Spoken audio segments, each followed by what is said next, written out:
It is August 21st, 8 p.m. Welcome to CFTA!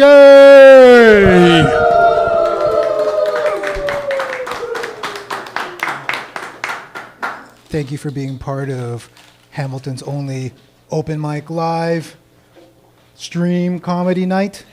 Please welcome your host to the stage with a thunderous round of applause for George Tarabay!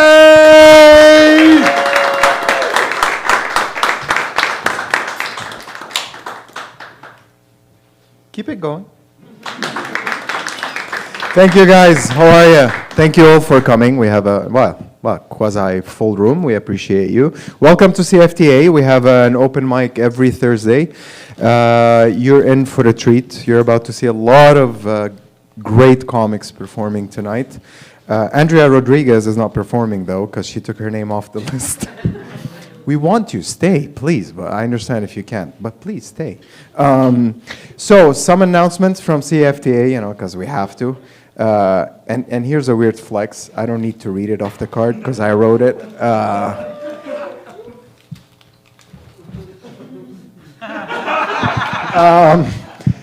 Food, snacks, and drinks are available behind the bar. If you want to buy a cool t-shirt, not like this one, but those displayed, you can also get it at the bar. The show is being streamed live to 5 people on YouTube. So if you don't want your set to be used online or part of our marketing, please go right down under your name, opt out, and we don't give a fuck. We're going to do it anyway.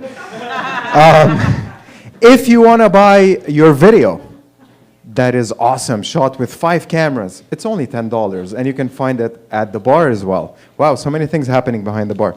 Yeah, and that concludes, the portion of that. Now, if I can direct your attention to the back of the wall, you will see a red light, a yellow light, and then a green light. So you have 5 minutes on stage. When I turn on the orange light, that means you have a minute left. So at 4 minutes, I'm going to orange you.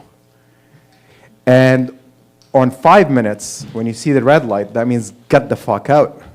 We have more people who won't make it in this industry, but they're trying anyway. Yeah, so how was your week, guys? What the fuck? And you're here. I love the cheerful spirit that you're in. You heard of that judge that died today? Frank Caprio or something. The Italian judge who lives in the state who always ruled with compassion. I love that judge. I saw his videos online. He was funny, sexy. Hey, it's mine. But the thing that pissed me off the most is reading the news today, about it. I just had a problem with the wording. Because they said, Judge Frank Caprio dies at 88 after a long battle with cancer. And true, it was long. He is 88. But is it really a battle? He's 88. Cancer beat the shit out of him.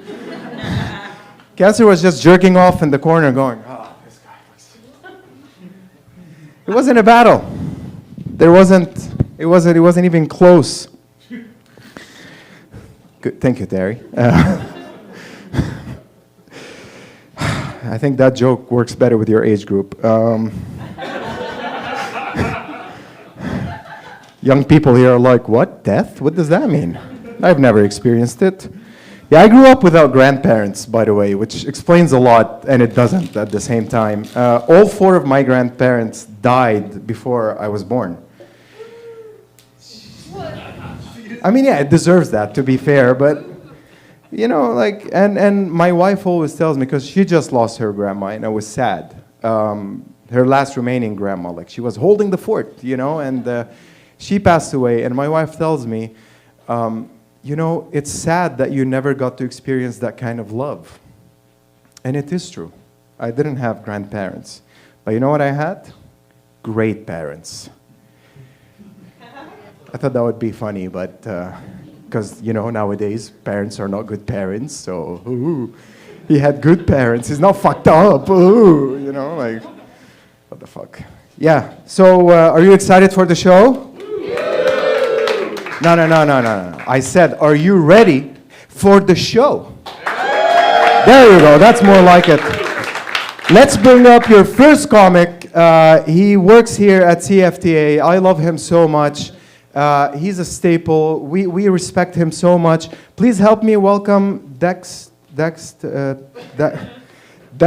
Eco, please.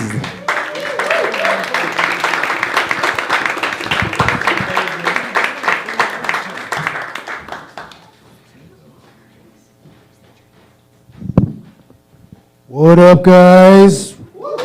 How is everyone? Yeah, nice. Okay, now you got me in a good mood. My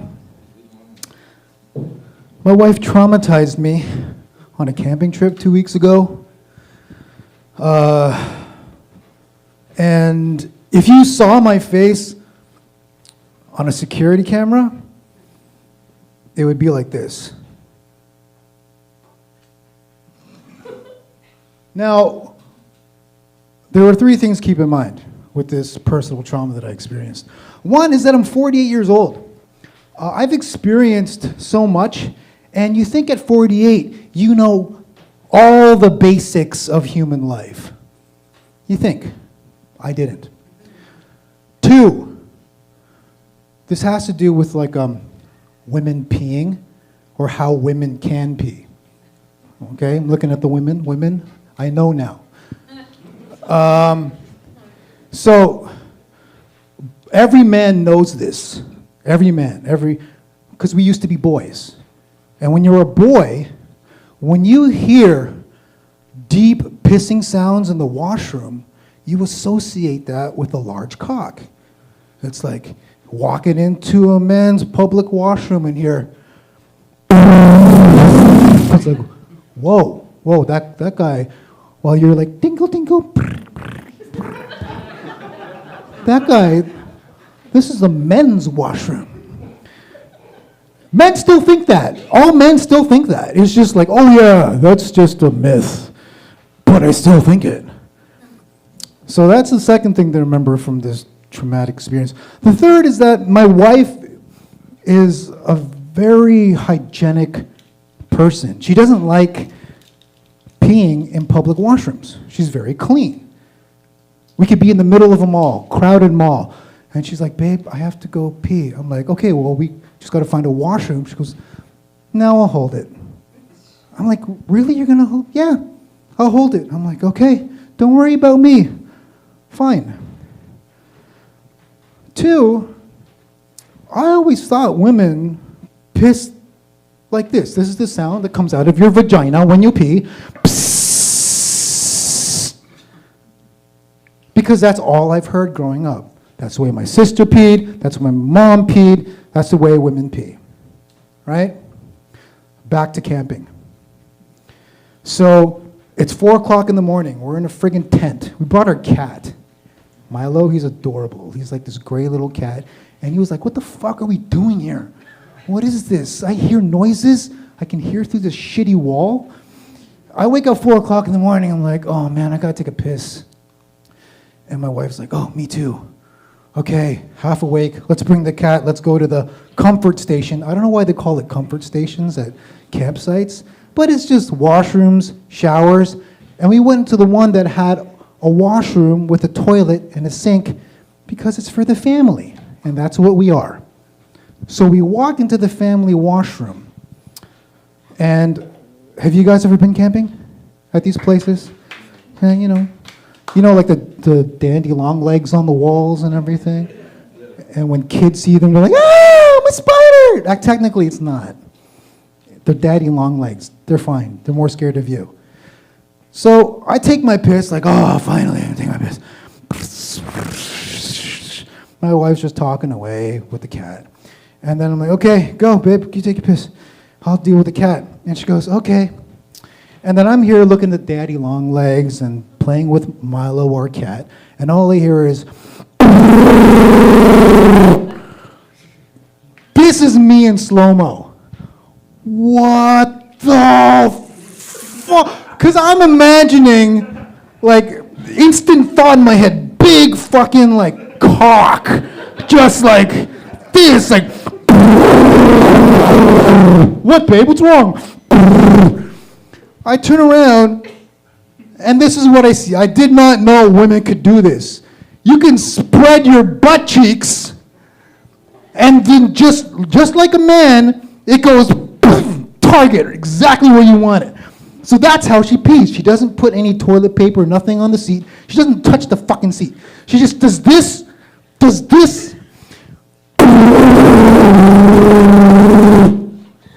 Trauma. Now I know, women. Now I know. Thank you for your time. Welcome George back to the stage. George.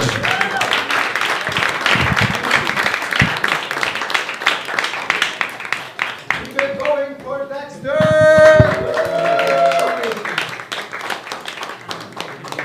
So Dex, is what you're saying that you were traumatized? Yeah. Yeah, we were too.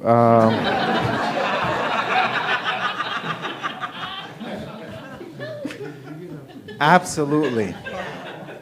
I have more questions. Should I direct them to you or Millie? Fire away. Jesus. So I'm Lebanese. The room got tense all of a sudden. Don't worry, we're not the countdown ones. We're the nice Arabs.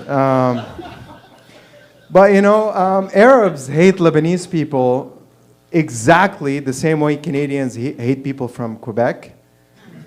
Yeah, it's not because we're friends; it's because we're dicks. Absolutely.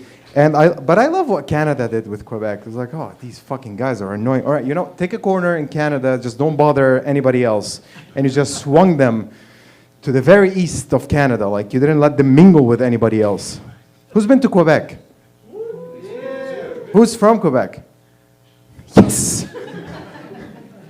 Oh, they can't speak English. They can't be here.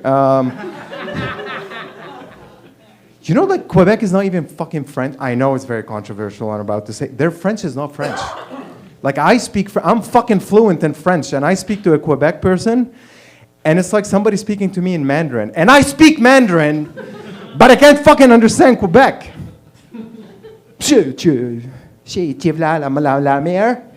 Like what? I'm like, buddy, I understood the music. Can you say words? Suis la mer. Jesus. Yeah, you know, in Lebanon, Lebanon has a lot of similarities with Canada. Shocking. I know. We're people over there as well. No, but just like Canada, you know, Lebanon, we love minorities. And just like Canada, we like to find those minorities, you know? And we like to group them. And we like to take care of them, just like Canada. And the program is even similar. You call it DEI, like the diversity, equity, inclusion. We just call it DIE, which is DIE. It's not an acronym for anything. On that note, there's another Lebanese in the room. I know, shocking. And I've known this gentleman for 2 shows now, and I can guarantee he's gonna be funny. Takes 2 times to know. So, ladies and gentlemen, with a big round of applause, please help me welcome the Lebo, not the Lesbo, Adam Kane.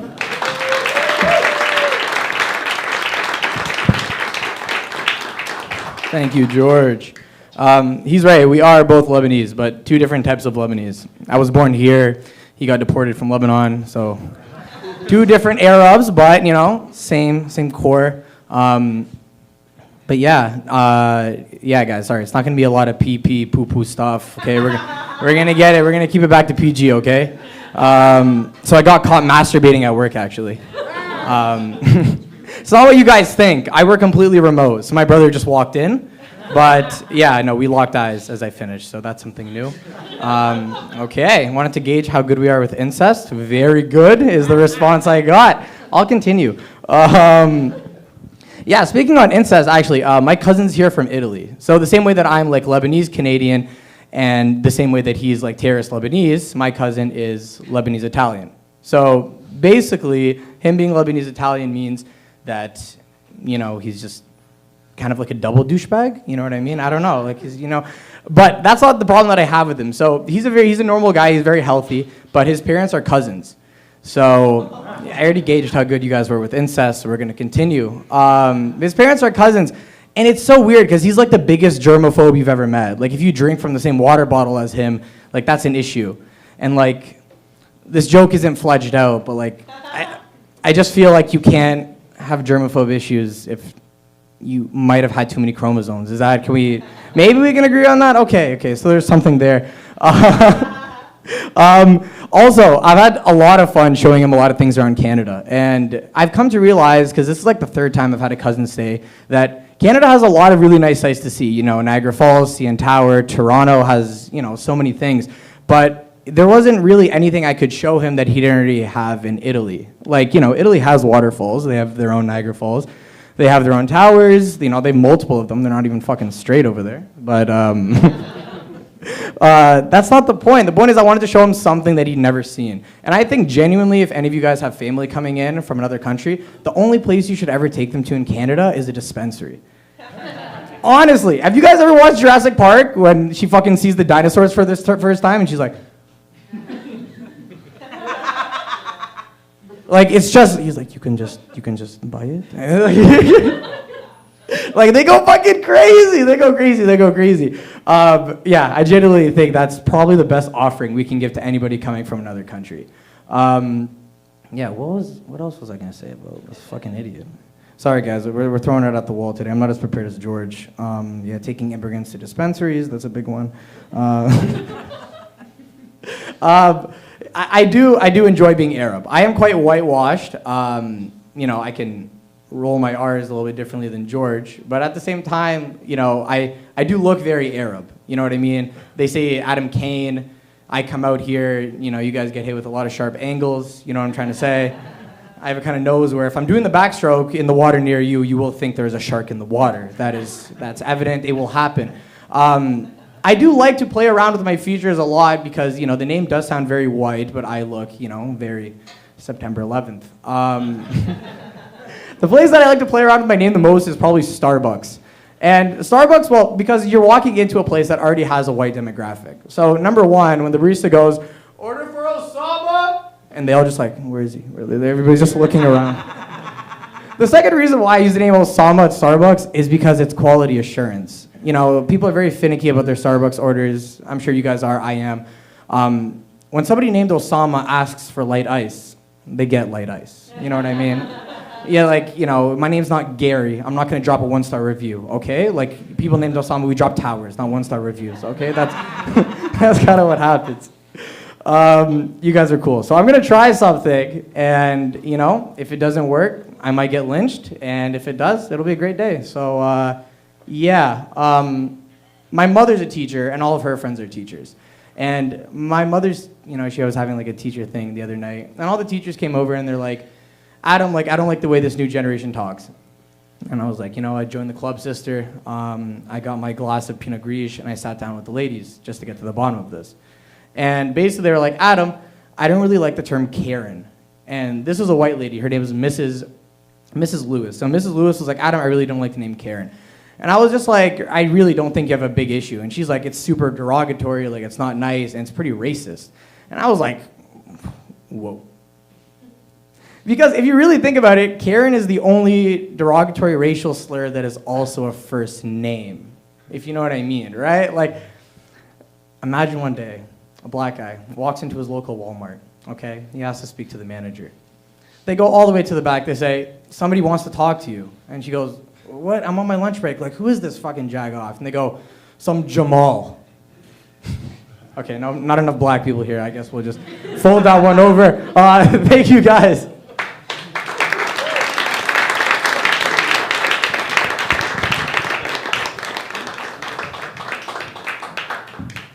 Keep it going for Adam.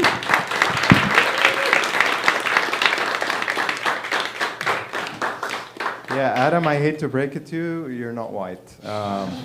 You'll never be. Has to go 3 generations. Like you have to.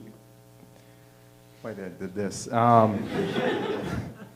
You have to inseminate a white lady, and then your offspring, and then their offspring can be white. But as it stands, you're not. You mentioned your family. They get married, like their cousins. Well, not all of them. Did you take the short bus here, or? No, because I was wondering, you know, like, is a family reunion in your family just dinner? It's a very small reunion.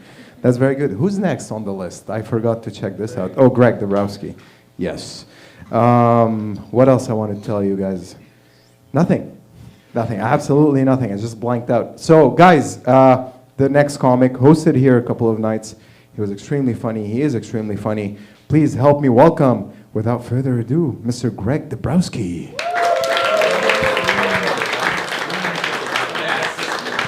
I love the intro before the intro. Who's next? That's Greg. Oh, right. Okay. Yes. How's everybody? Good? Yes. It's been a while. Haven't been here in a while, so I've got some new things I hope I can try on you. Let me get my notes here. Last time I was here, I let you guys know I got a bit of a heart condition. Yes, I've been going through some of that. I had a cousin of mine. He gives me the grief. You ever have someone do this to you? They give blood, right? You got to give blood. It saves lives. You're saving lives. He's all high and mighty, saving lives. And I get like faint with a paper cut, right? But he makes me feel like an asshole for, I had to tell him, look, I shit blood every morning. I give enough. But apparently, that is not a acceptable form of donation, right? The clinic even said, sir, we do not accept blood with semen in it. You get it? Yeah. My wife hates that joke. My boyfriend loves it. Did you hear that Canada has a suicide program? It's called MAID. Yes, yeah, a big round of applause. Kill yourself, yes. Medically assisted death, MAID. Medically assisted in death. That's what it goes for. Back in my day, you rode a toboggan backwards down a hill if you wanted to end your life, right? But now Canada has a new program. It's all set up. Apparently, all you do is they lock you in a Tim Hortons bathroom in Brampton and wait for the screaming to end. And that is your death. All right, that one we'll keep. You guys like that one a little bit. So, here's one. This ever happened to you? I have a neighbor, and we share the lawn. You know how like your houses are attached, and there's the front lawn, and you open the window early in the morning, Sundays and Saturdays, and there's a garage sale where people are trucking across your lawn to get to her lawn to look at the trinkets, on the floor, or she's got like the blanket out, selling all her shit, basically, right? So I had enough. Go to the wife. Honey, do we still have that old card table? Oh, we do? What about Aunt Judith, the one, the lemonade container? So, fire with fire. Set up the stand, the lemonade. Instead of lemonade, warm piss. 2 flavors, regular and asparagus. Come get your piss, everybody, over here. Never mind the trinkets. Let's just say the garage sale was canceled last weekend. All right, you didn't like that. All right. How about this one? Are you married? No, okay. Boyfriend? Right. Has Have you ever come home and like, oh, you never take me anywhere. You never take me to the play or the zoo or any of that sort of stuff. Yeah? Yeah, I had a friend do that the other day to my wife. She said, oh, you never take me. She wanted to go to the lion safari, right? Everyone knows what the lion safari is? I go, okay, I'll take you to the lion safari. Get in the car. We get in the car. We go downtown, just over here by the hospital. I get out. I threw old pizza crusts on the roof of the car. She didn't know what was going on. Next thing you know, 4 naked homeless guys come on and do a reverse car wash onto the car. They're jerking off on the car. Windows down. She's eating an apple. One of the guys' head comes through the apple, starts eating the apple like a fucking giraffe. Right? Then they're looking at each other like they know each other. I got a guy now living in my chimney helping with the rent.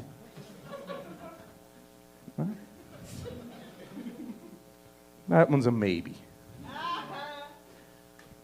All right, I'll leave you with this. Yellow, can I got enough room? Yeah. One more? Okay.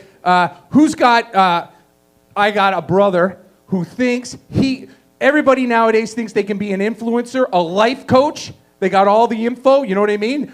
Woke up this morning, did my push-ups, had my shake. Now I'm going to get my day going, blah, blah, blah. Right? This is him, my brother. You go into his room, pizza boxes stacked this high.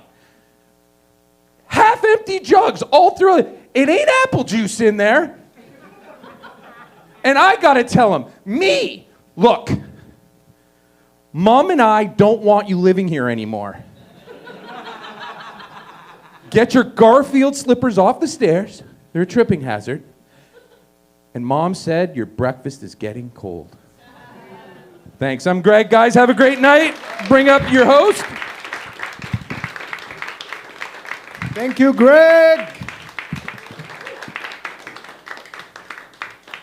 Yeah, I remembered what I wanted to say. The saddest thing about 9/11, since Adam mentioned it, the saddest thing about 9/11 is I had to wait 2 extra weeks to find out if Ross and Rachel are going to be together. That just slayed me, and I don't think anybody understands how deeply that hurt.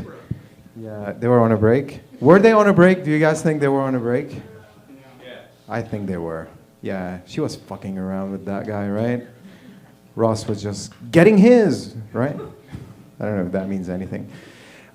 Speaking of homeless people, since Greg brought it oh so delicately, ever notice homeless people always carry that one item that doesn't fit their situation? You know? Like I was walking down James Street, and I see a homeless man with nothing, like not even a pants. You know, he was wearing a t-shirt, just no pants, no underwear, and he had a canoe paddle. No canoe, no water, and I bet no plans involving either.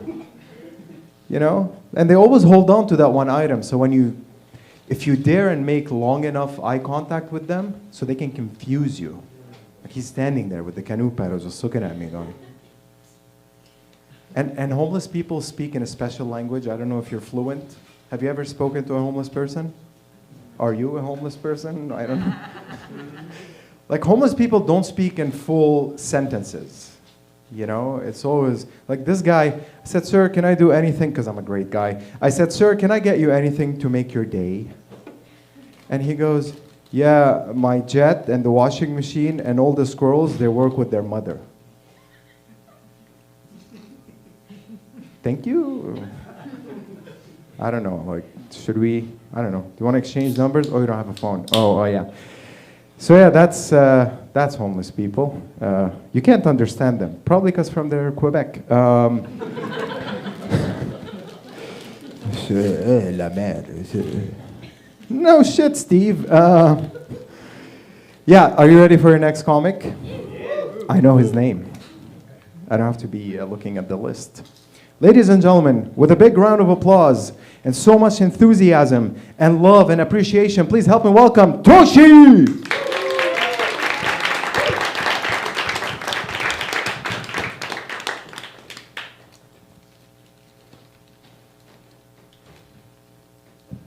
Hi guys. Hello. Hi.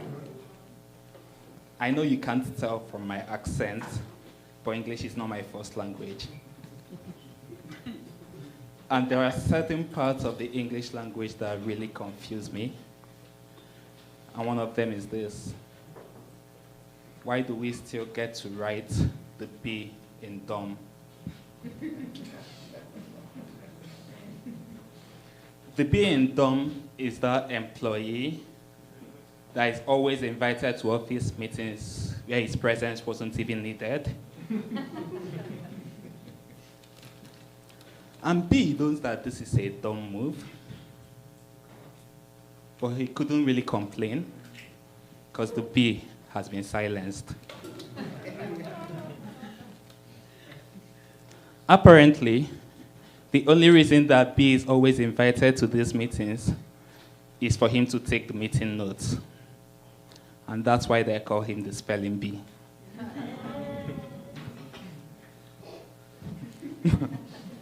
Slow pwners here.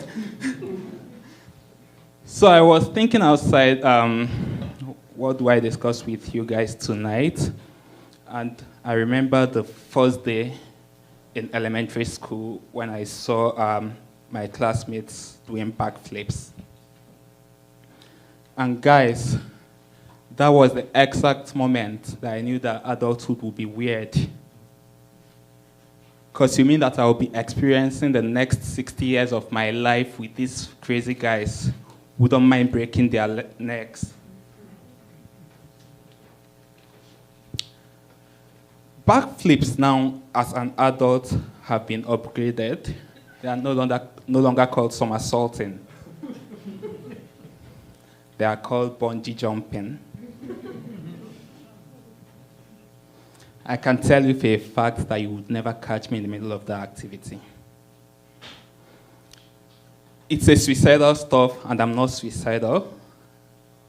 I like to call myself mini suicidal. I'm the kind of suicidal that eats apples without washing them, even before leaving the grocery store.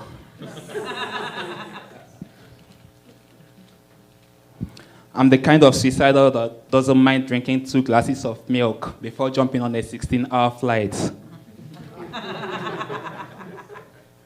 Yeah, if the shit wants to go down, it goes down. Then the next stage of bungee jumping is what they call marriage, especially for men. Like, guys, why do we still rush into marriages when they are literally called tying the knots?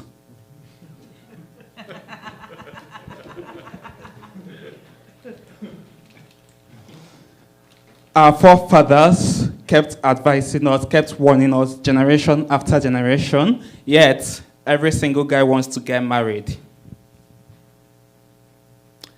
That's crazy, because I heard and I've read that 40 to 50% of marriages lead to divorce.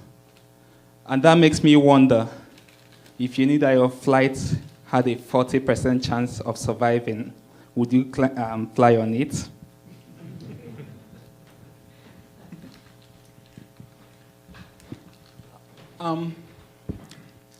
So,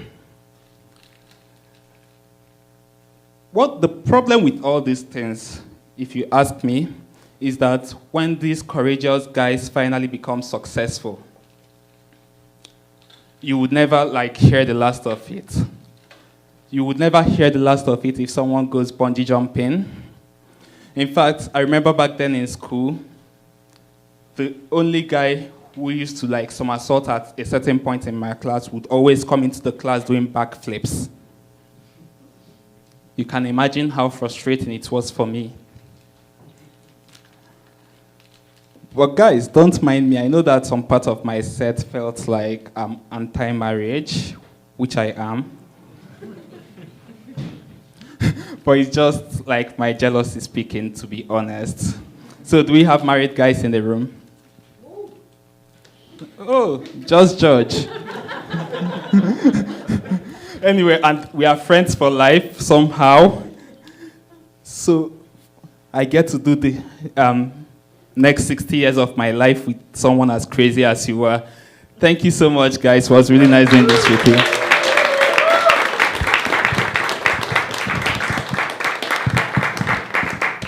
Thank you, Toshi.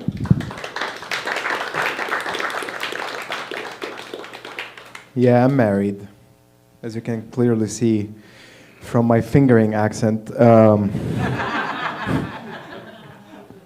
So that's what happens when you get old and you're married. You're like, oh, I can't, top, broken.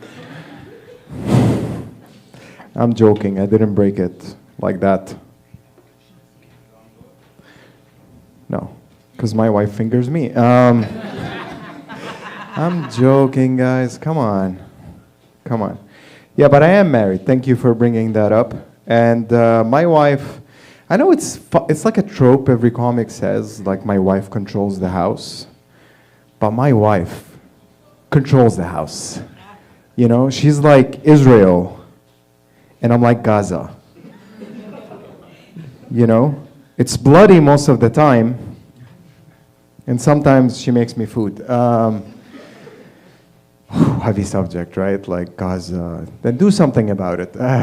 Just don't sit here pretending, oh, we're white, we care.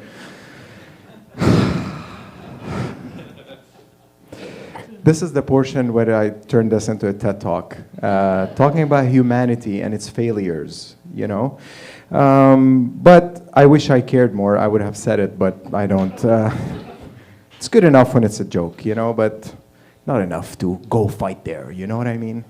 Not my problem. When they genocide me, we'll talk. But until then, I'm joking, guys, I'm joking. Or am I? You'll never know. With a name like George, I'm kind of on the fence. You know, if it was called like Omar or, you know, like Amen or anything, you'll be like, is he joking? But my name is George. So, you know, absolutely that you can't tell. That's exactly, it's a loop. I'm going in a loop. So the next comic, ladies and gentlemen, is somebody who's performed here before. And I have the honor of welcoming him on stage, and I hope you give him a big round of applause. Ladies and gentlemen, Nick Mitchell. Hi! Hello, Hamilton. Big round of applause for George, everybody. Anybody else just lost in George's eyes? I don't know if he wears mascara, but either way, they're delightful. It kind of reminds me of like Jesus' cool uncle, a little bit. I like you. I like you a lot. Yeah, I agree. English is a confusing language. It's confusing and it's unfair. I asked somebody for a good restaurant recommendation today and said there's a great place with fine dining. And I said, like, I'm not looking for like fine dining. I want something that's good. Right? That's got to be confusing. People were talking about incest before, and that's dangerously close to incense as well. If you've ever walked in looking for a good aroma, mix that up. That is an awkward conversation at Bed Bath & Beyond to explain away. It's happened. It has happened. It was a rough week for me. I played Monopoly. Yeah, I'm still kind of coming down from that a little bit. Yeah, because like a Monopoly loss is like that really that really breaks your soul. You lose sleep over that. Like I still haven't talked to my parents after that game. But there's lessons learned to be, you know, from Monopoly. Apparently, the inventor had built the game designed to like teach kids about capitalism, right? And that, you know, at the end of it, everybody hates each other, and like just the fabric of your family is totally torn apart. But I think that the rules need to be updated a little bit to like fit the 21st century version of capitalism, right? Like instead of everybody getting money, one person gets all of the properties, right? Every 5 minutes, rent goes up by like 6%, 11%. You can dispute it if you want to, but that takes about two years before you can get a hearing before the tribunal. That's like kind of the surface level game. In the back, there's like the shadow government that are really winning Monopoly and trading and, you know, virgin blood and virgin tears to keep Michelle Obama looking 30. She's getting younger and younger. And I don't think it's exercise, personally. I don't know. I jog, and I'm not, Benjamin Button anything, but she is, yeah. Yeah, I don't know. I miss the old days when, board games used to teach people things, right? Now they're just becoming a little bit too complex. Like Operation taught people how to avoid medical negligence, I suppose. But I'd like to see what happens after the operation, because that's an American game when he's got a 6-figure medical bill. He got his funny bone out, he got his spleen, he got his Achilles tendon. He's screwed. He's screwed if he didn't have health insurance. And looking at him, he did not, because he doesn't even have money for anesthesia. He's up the entire time, right? Yeah, good luck to him. Good luck to him. Okay, that's all my board game-based humor. So we'll move on to some impressions. I've been working on what I think is a killer impression of a procrastinator. I'm almost done. I'll show you later. But right. Easy, good comedy. Good comedy. It's good to chuckle. It is. Yeah. Let's talk about Jesus again, because I feel like. Oh, there were audible groans. Okay, pick another religion, and we can talk about that instead. Anybody? Judaism. Good one. So that's always confused me a little bit, because they believe that if I understand, Christ is not the Messiah. Is that right? We can turn this into a TED Talk too. That's fine. This can be educational and funny, but that is right. I think they believe in the Old Testament and not the New Testament, which I can respect. There's lots of mythical, wonderful imagery in the Old Testament, but I think that there's a lot of beauty missed in the New Testament. There's a lot of beauty with Jesus and what he did, but I do think they got one thing wrong about Jesus. He is supposed to be this all-loving, all-kind guy, never said a bad word, but he was also a carpenter. Now, I don't know if you know many carpenters. I love them. I have friends that are carpenters, salt to the earth, but they're the most foul-mouthed creatures I've met in my life. I think they totally rewrote that part when he's on the Bible, because I can picture Jesus up there is this fucking pine? This is pine! Jesus, come on, this shoddy construction. One good rain, I'm gonna snap off. Yeah. Hey, that's all my Jesus-based humor. Thank you. Those are all my jokes. Those are all my chuckles. And I'm gonna hand the microphone back to George.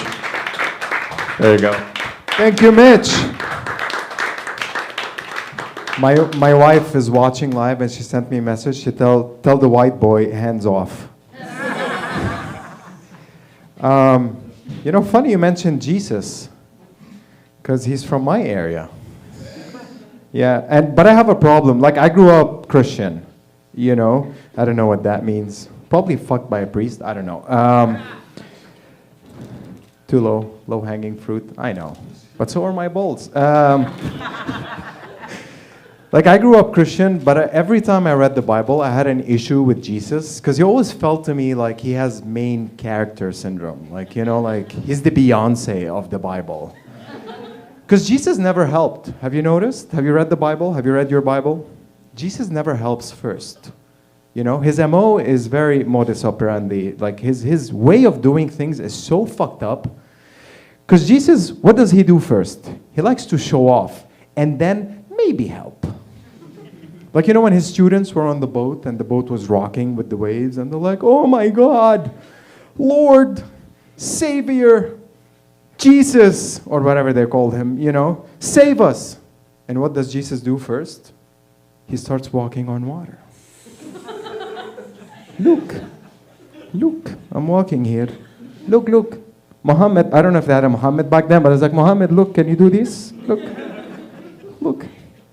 And then he helped them. But his students at that time were like, Lord, Peter, I'm Peter, Lord. Say, if that's really you, say the word and I'll walk towards you. And Jesus did what Jesus does. He goes, come to me, pussy. And Peter started walking on water. You know, and all of a sudden he realizes, I'm walking on water. I'm not supposed to do that. So, you know, his faith shook and he started drowning. And he pleads to the Lord, Jesus, Lord, Messiah, Christ, saveth me. And what does Jesus do? Like always, doesn't help. Doesn't lead him like, oh, there's a rock over there. Doesn't even try to, oh, look, the boat is next to you, you can clamp on. And just, what does Jesus do? I think he gave him the biblical version of get fucked. He just told him, oh, ye of little faith. Thank you, fuckface. But I love him because he died for all our sins, blah, blah, blah. He's a fun guy. Not a fungi, fungi. He leeches onto things. The next performer, ladies and gentlemen, he's a staple of CFTA. He's one of the pillars of CFTA. He's performed here, I think, close to 600 times already. And we've only been open for a year, and there's only one show a week, so you do the math. Ladies and gentlemen, with a big round of applause, one of my faves, Dante!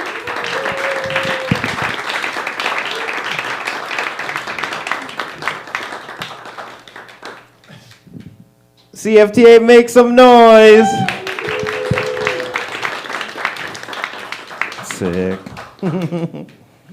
My name is Dante, or as my friends call me, The Weekend If He Never Made It.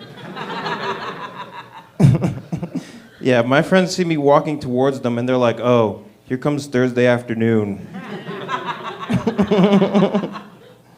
The other day, my friend lost his phone. I'm like, no worries, dude, I'll call it for you. I called his phone, and then I heard it in between the couch cushions. Picked it up, and it said, call from the work week. Fuck that guy. Growing up, I felt like I was the only black guy that couldn't play basketball, which sucked because I grew up in Milton, where I was the only black guy. This one time, this guy's loud, just like, ah, ah, ah, ah, ah,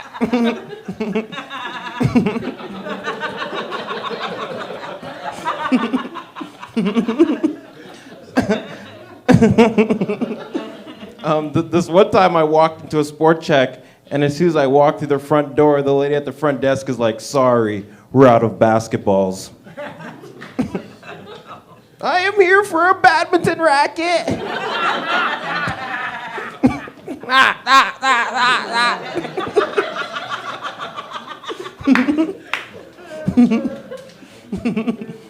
One thing that's cool about Milton, though, is that we actually have one of the only deaf high schools in all of Ontario.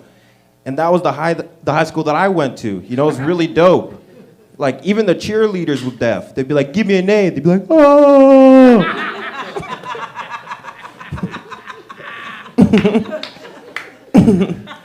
And I don't want to brag, but I used to get hand jobs from a girl that knew sign language. Okay, sick. Yeah, she could jerk me off and talk dirty to me with the same hand.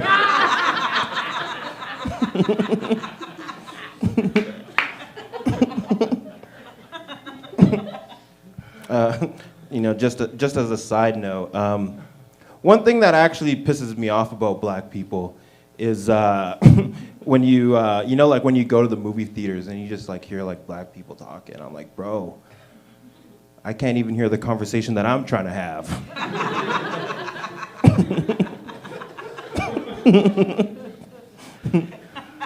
Now for the English lesson part of the set. I've been thinking about how a lot of words sound super similar. You know, like how the word cinephile and audiophile sound really close. But then both of those words are too close to pedophile. So I think we should change it from pedophile to kitty ditty.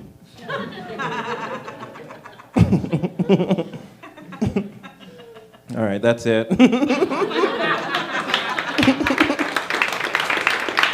Oh no, I have more time, but that was just the end of the English portion. For a day job, I produce podcasts, and I recently started working on this podcast for disability awareness, and it's been really dope. You know, this podcast has 3 hosts. One host is completely blind. The second host has a crazy stutter, and then the third host, he's in an electric wheelchair, like he's a quadriplegic, right? So we're like 7, 8 episodes into recording this podcast, and in the middle of one of the recordings, the blind guy's like, Dante, I didn't know you're black. I'm like, that's fucked up. You're blind. Everything you see is black. And you know, there's nothing more fucked up than going out for drinks with the guy that stutters, and then you find out that he's an attempted racist. You know, you give him a few shots, a few drinks, all of a sudden, all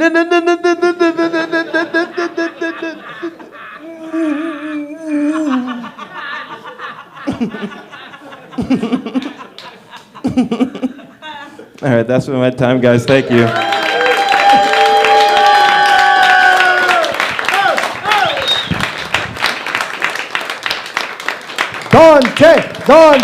Dante.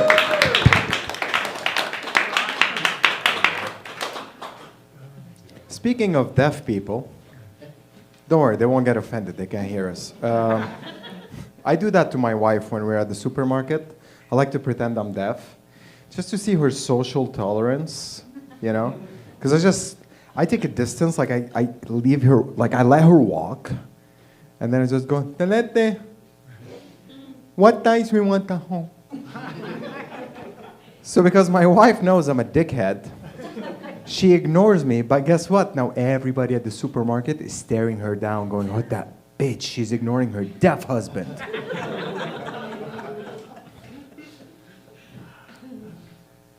So the next comedian. I'm joking, I would never stop making fun of people. The next comic, I think it's her first time here. Am I wrong? I've been here before. All right, so I am wrong. Could have just said that. No, I've been, but maybe not you, so we weren't. Nat Paul, ladies and gentlemen, give her a big round of applause.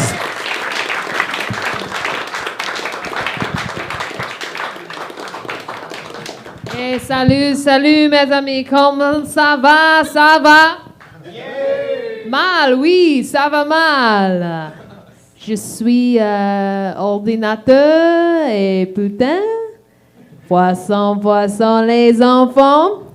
Hein? Timothy Chalamet, Celine Dion. Oh my God, so much fun learning Korean. I love it. It's great. Give it up for your host who's been flipping us off all night. Yeah. It's been great fun. A little bit about me. I work in human resources. Yeah, so terminations. I hire and fire people. Terminations are part of my job. I actually had to let go of someone recently. You know, it was tough. He couldn't make the cut. He was just lazy, motivated, and a bad kisser. Yeah. I did date someone, though, that was obsessed with personality quizzes. He kept sending me things on Myers-Briggs, Zodiac, what Riverdale character are you? You know, I was Jughead, he was Veronica. That's probably why we didn't work out.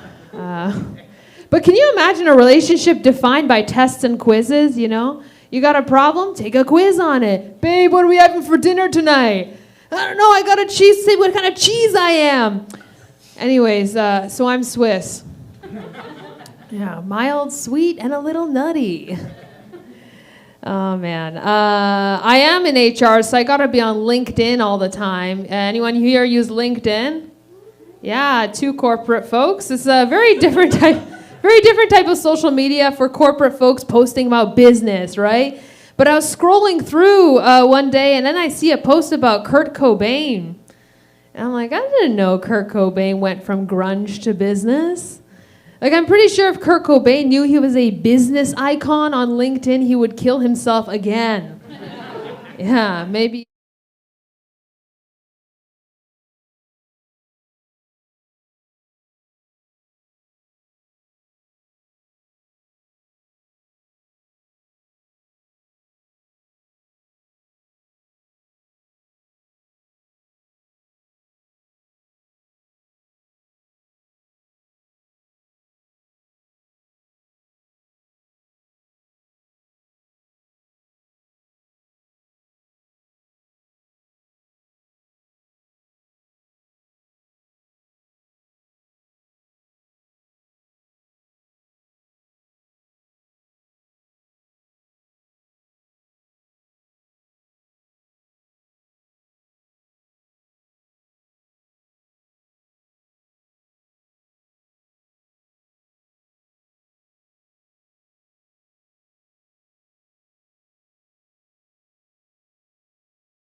in the serial killer genre.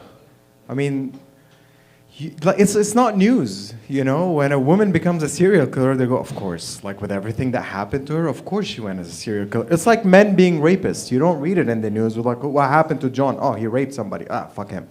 And that's it. You don't read about it. They don't make a big deal like, did you see this guy who raped? Of course, it's a man. Ooh, heavy. Don't worry, I'm not a rapist. Never will be, actually, because I'm too much of a pussy, I think. It requires a certain type of courage that I don't have, you know? To be like, hey, girl, you know what, I don't, what am I gonna do? Like, you know, you wanna? And she's like, no. I'm like, all right, sorry. And yeah. Rapists suck. Seriously, that's the lowest, I think, life form out there. If you're a rapist, good for you. Yeah. How's the energy going? Oh, we're halfway through. Just letting you know, the lineup is long, but we're halfway through. And the next performer will be the exact half point of the show, okay? So please, with a big round of applause, help me welcome somebody who I think is one of the funniest people who perform here at CFTA. Ladies and gentlemen, Vicus.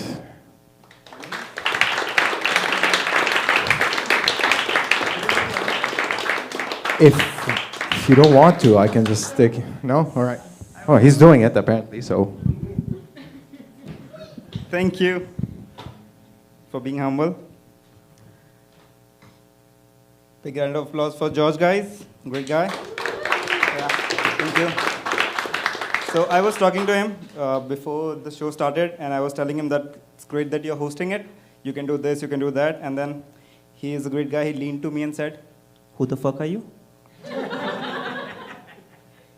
Anyways, and then he ignored me and completely. So somebody was talking about 9/11, right? Some Muslim guy? You? Right. No, he left, I guess. You can check your purses. He left now. But you too. So do you feel bad that 9/11 happened? Yeah, of course. Yeah. You lost best 11 guys of yours, right? Yeah. So you feel bad. Yeah. Perfect.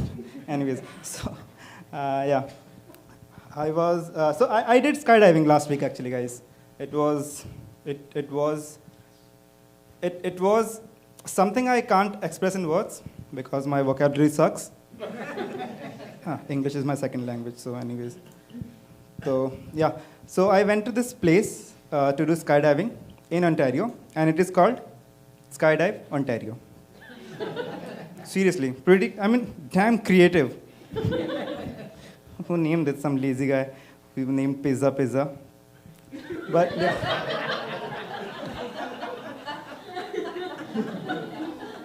What's your shop about? Pizza? Yes, pizza. Name it pizza? Pizza!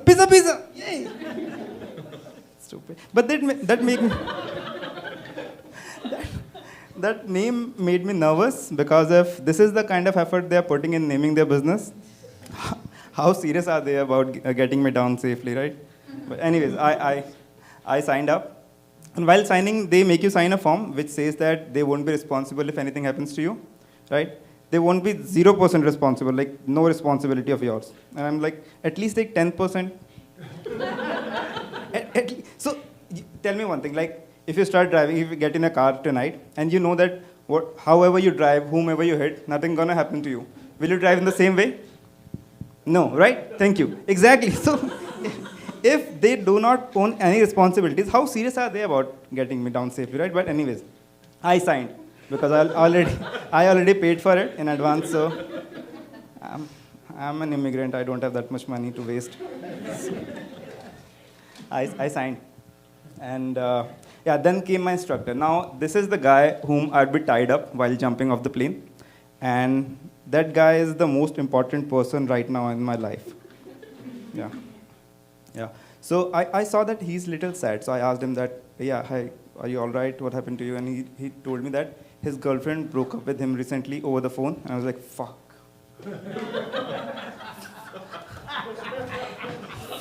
This guy has already given up on love and gravity, and damn. I'm fucked.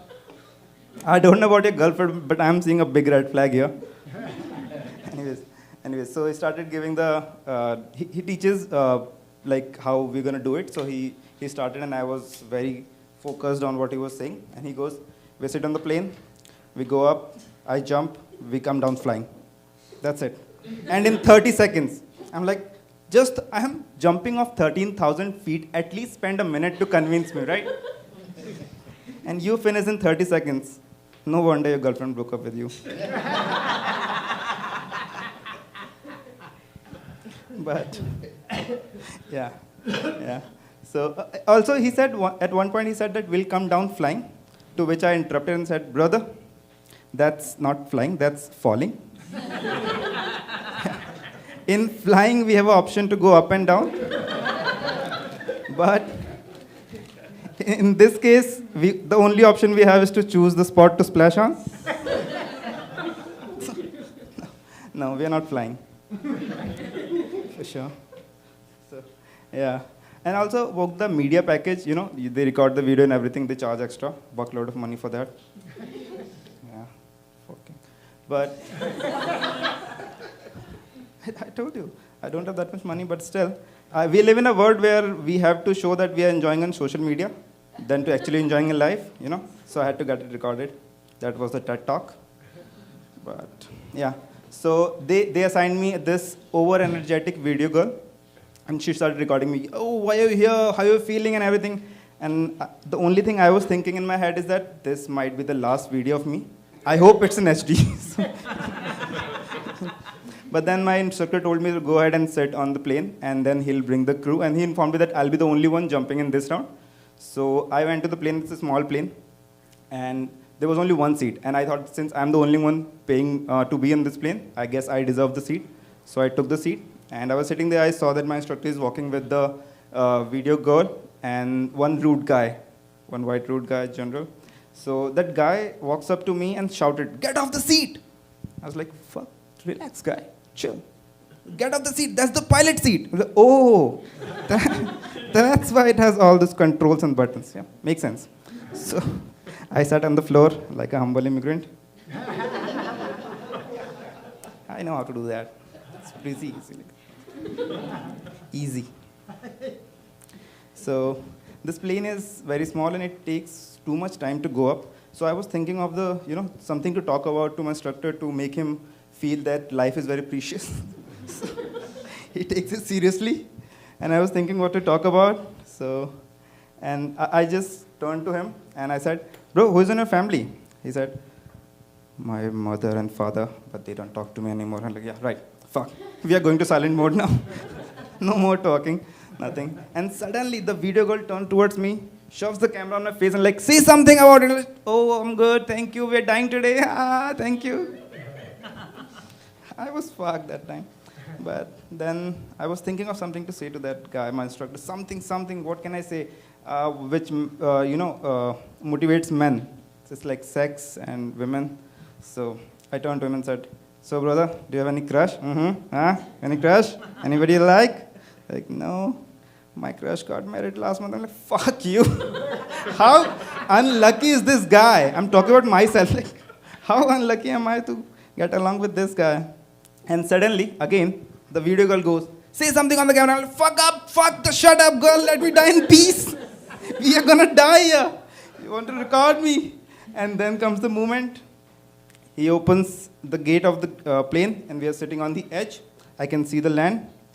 And then I'm thinking, something to say. And then he pushes me. And I'm flying down, turn towards him, say, "You can fuck me if you want, but just land me safely." Okay, guys, thank you so much. That's me.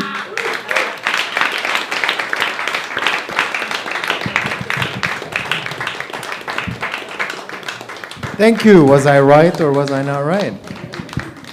By the way, you took 2 minutes too long on stage, and you also take too long to make my egg bagel in the morning, so... I never told you, who are you? I just said I'll have a double-double. I'm joking. No racist joke, guys. No racism. Are you offended? No. Fuck. I'm joking, man. We're both immigrants. Yeah, we're both immigrants. Don't worry. Fuck these white people, right? Yeah. You went skydiving? Yeah? Wait, you said you wish you fucked white people? Good. Ladies? Somebody. He's trying to get his passport. Let's help a fellow. You went skydiving. Yeah, they made you wear a helmet. Yeah, I think they gave up on that. I remember in the time, like, sir, you can't jump, you have to wear your helmet. I'm like, what the fuck? If I fall, my head going through my ass, like, that helmet is just gonna make it more painful. There's no real use for the helmet on your head when you're skydiving. Unless you're special. And you need to have the helmet because, boy, it's fun. Wow, so many red lines today I'm crossing. Ooh, I'm teetering on the brink of being canceled, but I don't give a fuck. Nobody's watching this, not even my wife. You know, I bet you she's not watching. She tells me she's watching, and if she's watching this, she would text me, but she's not. I know it for a fact. I'm gonna go home, she's like, you were so funny. I'm like, yeah, name a joke. She said, the racist thing you said. I'm like, I always say fucking racist things. Be specific. Let's calm down. Let's breathe in, breathe out. Yeah, let's do that. The next comedian is our diversity hire. You think it was you, but it isn't. He's funny. We have to put him on stage because his brother-in-law owns the place, so you know how it goes. So, and get this, he's a professional pinball player. Go figure. I don't know what the fuck that means or how you make money on it, but that's why he is. So, ladies and gentlemen, help me welcome Monsieur Joey Bomb, the Bomb.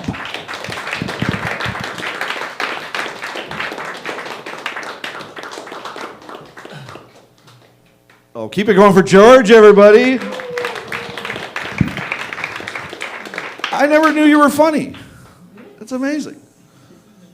By the way, my total lifetime winnings at pinball, $190. That's right. It's a 10-year career. Thank you very much. We've had incest jokes, suicide jokes, golden shower piss jokes from Dexter. Is it possible that... I don't think we can go any lower, can we?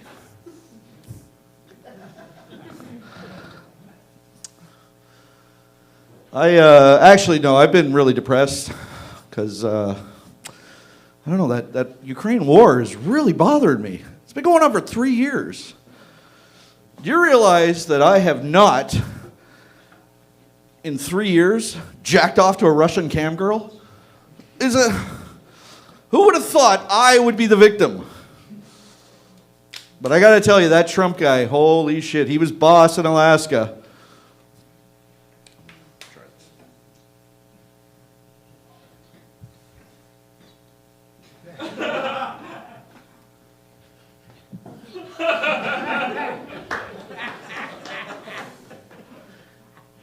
Hello, Hamilton. I know Hamilton doesn't like me very much. Because the Stelco guy, you know, he's giving all your jobs away. Kettle bomb, bang a drum, I don't know. But we had to have it in Alaska. Used to belong to the Russians, now belongs to us. Make Alaska great again. It was never great before Trump. Trump, they love Trump in Alaska. I got to keep remembering to do the mouth. That's what I noticed about Trump. He always looks like he's ready to suck a dick.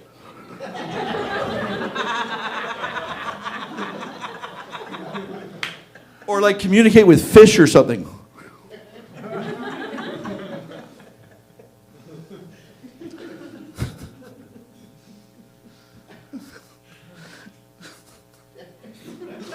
So stupid. No, well, I'll stop doing that. Center for Jogging Arts, you guys got to learn how to spell. That's not the right way of spelling. I know Hamiltons can't spell very well. It's all the Indians. They can spell. They can spell real good.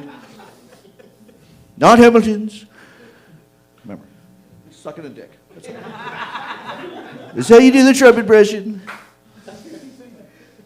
If I was a cocksucker, I would be the best cocksucker of all times. Everybody knows that.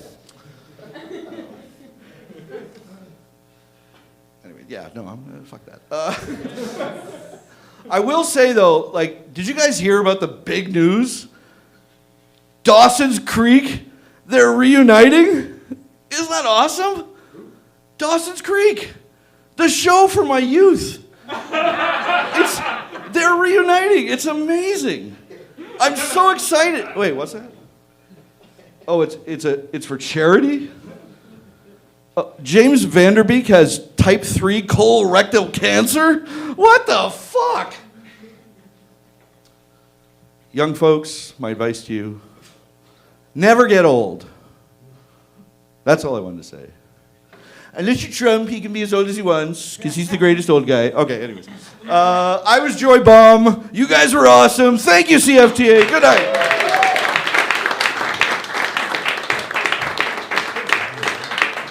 Keep it going for the next white guy to be detained at the border. Yeah, see, like, he can make those jokes. I can't. And I'm traveling tomorrow to the States to see Louis C.K. flex. I can't make those jokes. I can't make a Trump joke, you know? That's it. Like, seriously, I'm not ever. You'll never see me do a Trump joke. Ever. No, really. I can't. I love the guy. He's the best president to ever rule Canada and the USA. Both. We're so grateful to be under his chicken wings. That's my only Trump joke, seriously. So, how's your night going? Are you enjoying your time? Yeah, are you cool? We have some new people that just walked in. Welcome. Can I get you guys anything? Where are you? In the back. Can I get you guys anything? Water, food, maybe a fucking clock? That would work. No? All right. But no, welcome. Seriously.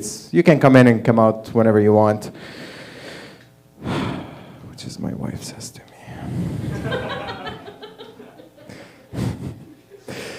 The next comedian. Who's the next comedian, Ayman? John? Win? John? Is there a John in the room?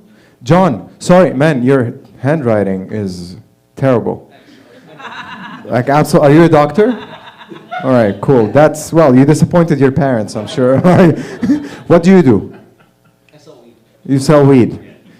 All right, that's where my portion ends. Ladies and gentlemen, John.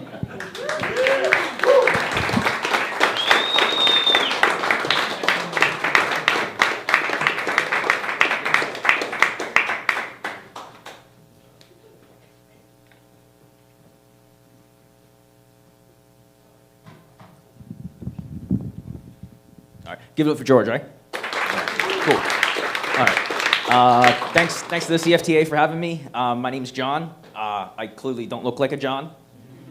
That's my English name. My dad gave me that English name because it's fast, quick, and easy. Sort of like how I was made. Yeah. Where was I going with this? Anyway. I guess we'll actually talk about this, I guess. I'm going through a rough time right now. I'm currently dealing with an Achilles tear. Anybody familiar with what an Achilles tear is? It's that little, for you guys don't know, it's that little tube on the back of your heel that kind of just got sliced open for me. I kind of tore it. I was playing volleyball. I just jumped, and I heard a loud pop. I came down, fell, rolled over, sort of like the airline in March that fell over, the rolled over too. Yeah, not that fun. At first I thought someone had stepped on my ankle. I looked up, no one was around me, so instantly knew then I definitely tore my Achilles. Fucking kind of sucks. So I was in a walking boot and a scooter for about 3.5 months, really isolated and stuff. You learn more about yourself when you're alone, I guess. And some of the things that I've learned is that a little bit about me is that commitment for me is a big issue. It's not like necessarily like, oh, I can't pay for my phone contract or anything like that. Like, I mean, nobody wants a phone contract, but But it's more like I got into an argument the other day about with my dad about washing my body pillow. You know, and it's like I don't want to wash my body pillow because what happens if at the end my body pillow comes out all lumpy? You know, like it's a bit ridiculous. It's like if I have to hug my body pillow, like now I have to always flip it to one side, or maybe lay it on the ground and just stomp on it and make sure it flattens out. You know, but if I were like extrapolate that out, like if I'm having issues with committing to washing a body pillow, how am I supposed to even be in a relationship? You know, maybe it's a little too much, but yeah. I'm just dealing with, and like, friends kind of suck too, because it's like, you're talking to somebody and then you tear your Achilles and then they disappear for the entire time. And it's like, what the fuck's going on here? Like, am I that terrible of a person? But, during that time, it's just like, oh, right, maybe I'm just, I need that emotional connection because I'm not talking to anybody or I can't leave the house. Well, I shouldn't leave the house because I can't go anywhere. But I just walk into a room and people look at me like I'm fucking like people think I'm Moses, because how Moses parts the room. When I walk into a room with my scooter, everybody just gets out of the fucking way. That's all I'm trying to say. But yeah, you're trying to look for emotional connection, and obviously the friends that kind of disappeared within those 3 months was just like, they're not really my friends. I guess what I'm trying to say is. Emotional connection is hard to have, especially when you're trying to find it without having commitment as well, because it leaves a lot of scars. That's all. There's no jokes there. I'm just a depressed fuck. That's all.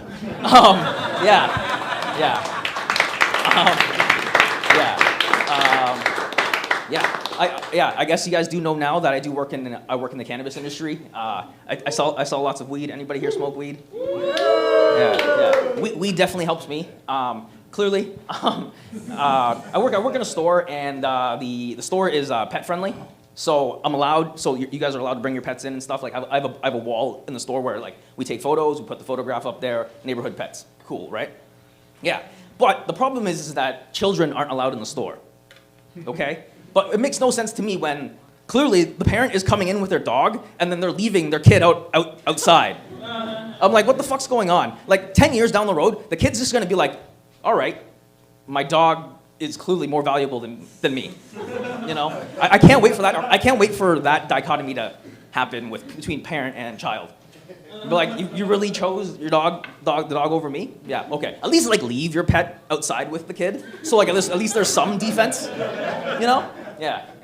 It's a little bit karmic as well, because I tore my Achilles, and I have this joke where I really just want to hurt the people I work with, because like we're all a bunch of stoners, like we can't ever get anything done right, But sometimes you look at customers as well, and it's like, why are you coming in here at 9 a.m. when you're like, I get it, you're out, but you don't have to be fucking cranky this morning, It's like not having your coffee in the morning, I get it. But like sometimes you just want to take that X-Acto knife that I have when I'm opening boxes and stuff. It's like, why don't I just slice their Achilles so they never have to walk in here either too? Yeah. A little more about me. I guess I'm 29. No, I am 29.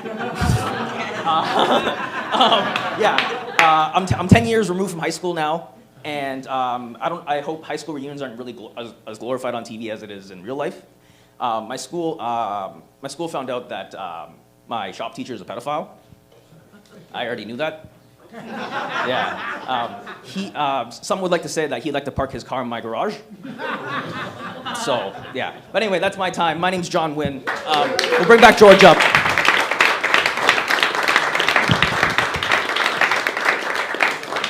Give it up, give it up, give it up!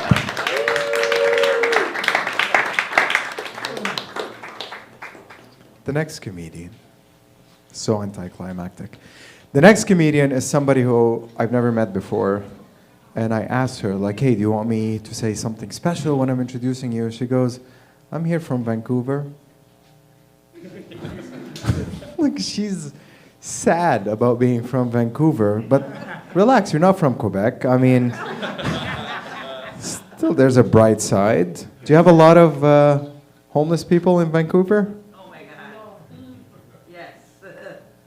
I like the pause in between. Oh my God. Yes. Do you think it's because rent is too high or because of drugs? A little of both. Do Do you think the federal government can do anything to help? Just go with her. Last week, she headlined her own first show, and we're so happy to have her here. Please help me welcome Crystal Asham.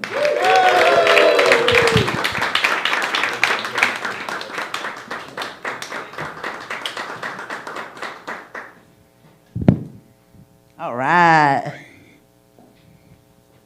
So, as he said, I am from Vancouver, and it's not because I'm rich. No, it's because I'm manifesting the life that I want while being poor in the life that I have.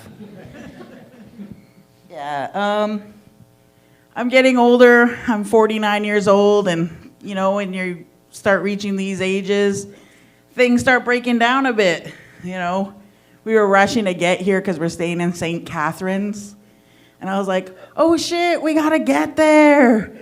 What time is it? And I turned really quick to look at the time, and I cricked my neck, and then I hurt my back, and then my pussy and my crack.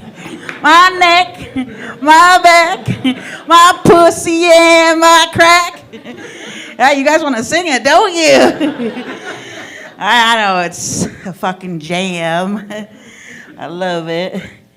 I don't know if you guys can tell by looking at me, but I have diabetes. Yeah. Type 2. And it's the better of the two because I fucking chose to have this shit. I was like, fuck it, just give it to me. You know, I was teetering on the edge there of pre-diabetes for a couple of years. And then they gave it to me. And I was like, maybe take it back. Can I have some Ozempic in this bitch? What the fuck? Yeah, I started seeing a weight loss doctor. And he was like, Crystal, if you're not careful, you know, you are morbidly obese. And you could die. And I was like, so are you, bitch. None of us make it out of here alive. And he was like, I'm gonna have to kick you out of my practice. That's why I'm still fat, fuckers. Ah, well, that's all right. I feel good about it. I got a man. Yeah, I got a man. No matter what. Yeah, because I have diabetes, I go to Shoppers Drug Mart a lot. And, you know, those guys, they stereotype me all the time. They follow me all around the place. And they're like, you know, it's a stereotype. They think I'm going to steal because I'm First Nations. They're right. But fuck them for thinking it, right? Yeah, the other day I was watching TV and I saw a stereotype live in action happening right in front of my eyes. And it was a commercial about diapers, man diapers. And there was an older black gentleman, and he was wearing his man diaper, and his print was showing. And I was like, holy shit, man. You can see all that with those thick diapers on? I was like, man, you might have a problem with pissing, but at least your cock is huge. Yeah, man, I love that shit. I'm in an interracial relationship. My boyfriend is South African, the black kind. If you know what I mean. Know what I mean? Know what I mean? Can you tell me what I mean? Because I don't fucking know, man. Yeah, where was I going with that shit? Oh, yeah. So, my boyfriend's black, and I'm fat. So that's a stereotype right there. That's not the joke. I forget where I was going. Okay, anyway, studies show that women who don't wear makeup are psychotic. So I ran out right away and bought some makeup. I was like, why the fuck should these guys get to know that I'm psychotic because I'm not wearing makeup? And then I was like, why the fuck am I so nervous right now? I don't know. Probably because it's a different place. And my friend Toulou's here, so fuck you for looking at me, Toulouse. Anyways, I was like, I'm just gonna wrap this shit up and tell you one last joke, and it's my banger, so you better fucking like it. Okay, so about a year and a half ago, I started comedy again, and I went up to my boyfriend. I was like, hey, babe, I think I'm gonna do comedy again. And he was like, oh yeah, what are you gonna talk about? And I said, I think I'm gonna talk about your dick. And he ran up to me and slapped me across the face like I was Chris Rock, and he was like, you keep my fucking dick out of your mouth. And I was like, sweet, no more blowjobs. The all-you-can-eat shrimp buffets over at our house. I'm just joking, his dick's bigger than shrimp. It's more like a tiger prawn. And if you guys didn't know, a tiger prawn is quite a bit bigger than a shrimp. So that's saying something about his dick. Anyways, I'm Crystal Ashram. You guys have a great night.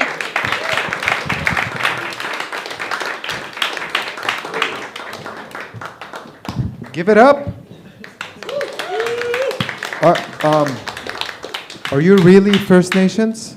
Yeah, I am First Nations. Okay, we acknowledge that we are on the traditional land of the Inuits, and I love this thing about Canada where they try to acknowledge, and you're like, all right, give it back. They're like, no, we're just acknowledging. Like, you'll never get it back. It's just letting you know, and we're bringing more people in, so you're diluted. But you're First Nations. Like, fucking terrible. Do you think the federal government can do anything? I'm really into politics, guys. Politics is all around us, just like God, only not in Gaza. Yes, they say God never forsakes anybody, and I always say, unless you're a child in Gaza. Sad truth, but it is. I'm not political, guys. I don't care. So, by the way, update, my wife did text me. She said, I'm watching Bitch. And Bitch was on a new line. Like, she did send me the message, and then she goes, it's missing something. Bitch. And she wrote it all caps. Fuck you. Probably tonight. I don't know. Let's see how this goes. The next comedian. By the way, please, just sound advice. If you're writing your name, please write it in all caps, because some of your handwritings are just abysmal. You know? Abysmal means very bad, by the way. Yes. Ladies and gentlemen, the next comedian is, I have no data about them except their names. So please help me welcome Tim Hall.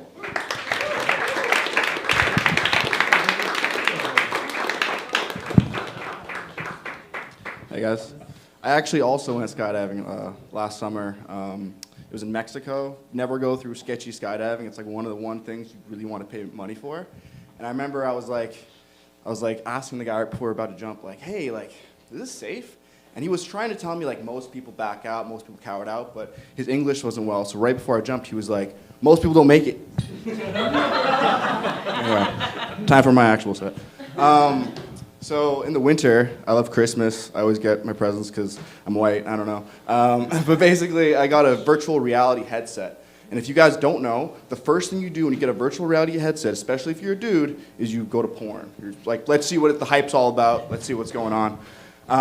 So I couldn't find it because I wasn't used to it. So all I could find was like a live stream of like porn. And it was the weirdest thing because I don't really watch live streams like that. But basically, like, I put the headset on, and there's, 3 women just sort of like dancing. It's very weird. There's like presents behind them. And within like 5-10 seconds, a lady comes in with sparklers and sets the whole place on fire. The entire place in fire. I'm in a virtual fire now, and you can like donate money to like tell them what to do, and they're not doing anything correctly. Like, there's no stopping, there's no dropping, there's no rolling. And I wanted to like tell them stop, drop, and roll. I wanted to donate, you know, and I wanted to alert them and say, hey, so what you're doing is wrong, but I wasn't finished. So you got to pay extra for that sometimes, you know. And the smoke detectors obviously like didn't have batteries, so I don't know if that's telling of what kind of porn I was watching. Anyway, it's really depressing. Sometimes like I think about it and it really like messes me up. Like I don't know what happened to that, you know, virtual fire I was in. So to cheer me up, I always watch movies backwards. So one of the best ones is Marley and Me. So the dog's just getting, you know, more youthful and energetic as you watch it. This trick doesn't work on other movies. Like I tried with Schindler's List, and guys, like, just Liam Neeson selling people for pennies on the dollar. It's not a good thing. It's a lot of news, a lot of bad news for celebrities. I know that's something that's different. Jared Leto, you know, got in trouble for interacting with a minor. More like 30 seconds to prove she's 19, right? P. Diddy obviously is completely innocent, apparently. Something that I found out, P. Diddy and me both are born on the same day, November 4th. Yeah, he's my Scorpio twin, so, you know. And, you know, basically when I was blowing out candles, he was probably blowing some intern or getting blown by some intern, you know. I know that could never happen to me. Not because I have, like, morals. It's because I know the moment I would get started, the cops would burst in, I'd be, no! Audible contracts, fuck! Yeah. I support women. I know it's not clear, but I do support women in my own way. So how I support them is I gamble on women's basketball. And if you figure out, a little pro tip, you can figure out like certain biological cycles and you kind of bet against them, you can make a lot of money, right? And it's hard to play with the cramps and, you know, nausea. It's really hard. And it's not the most ethical way to make money, but it is the most ethical form of blood money. So, and there was actually a WNBA player that played at a local community center in Burlington, and she faced a college student, and unfortunately she lost. And I was like watching, and I was like, oh yeah, she's not used to people watching her. It's a different kind of pressure, you know? Yeah. Yeah, so I don't have a book here, so I have to just scramble up by myself here. So, moving on. Women. Yeah, they need a lot of support. Like, even International Women's Day was on a leap year this year, so we just fucking skipped it.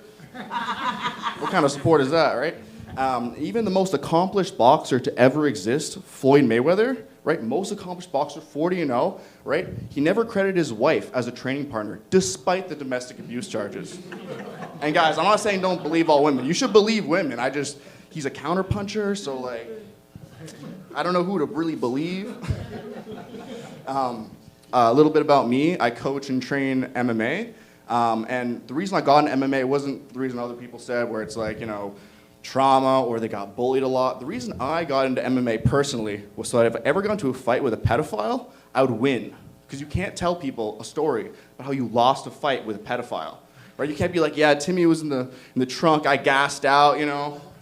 Telling people that is like, you know, saying like, I could have prevented a car accident or I could have prevented a house fire. Anyway, that's all the jokes I have tonight. Okay. Keep it going for Lex Luthor.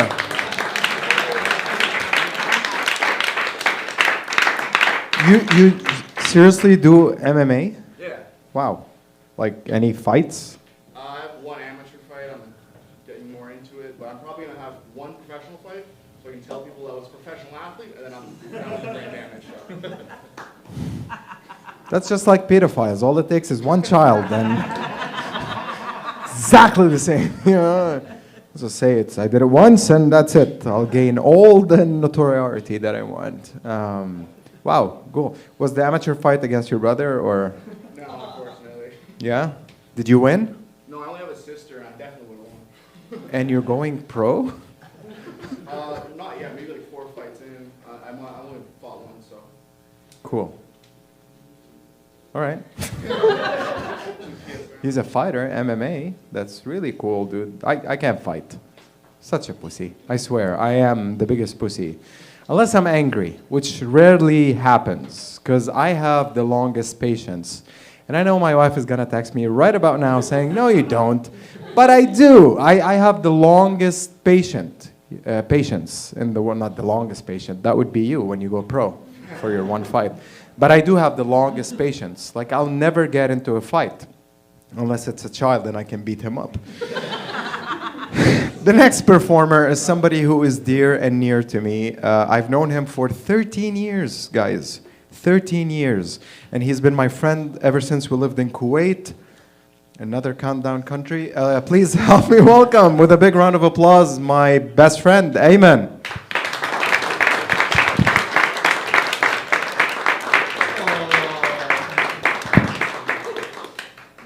One more round for George, everyone.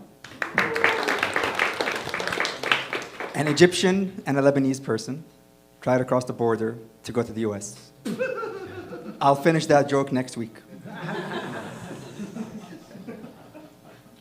If they let us, it's tomorrow, you know. So everyone's been sharing their skydiving stories. Allow me to share mine, but I promise you I will keep it short and sweet. Just like I am. Because that's when I fell in love with the fact that I am short and sweet. When you go skydiving for the first time, you can't jump without a partner.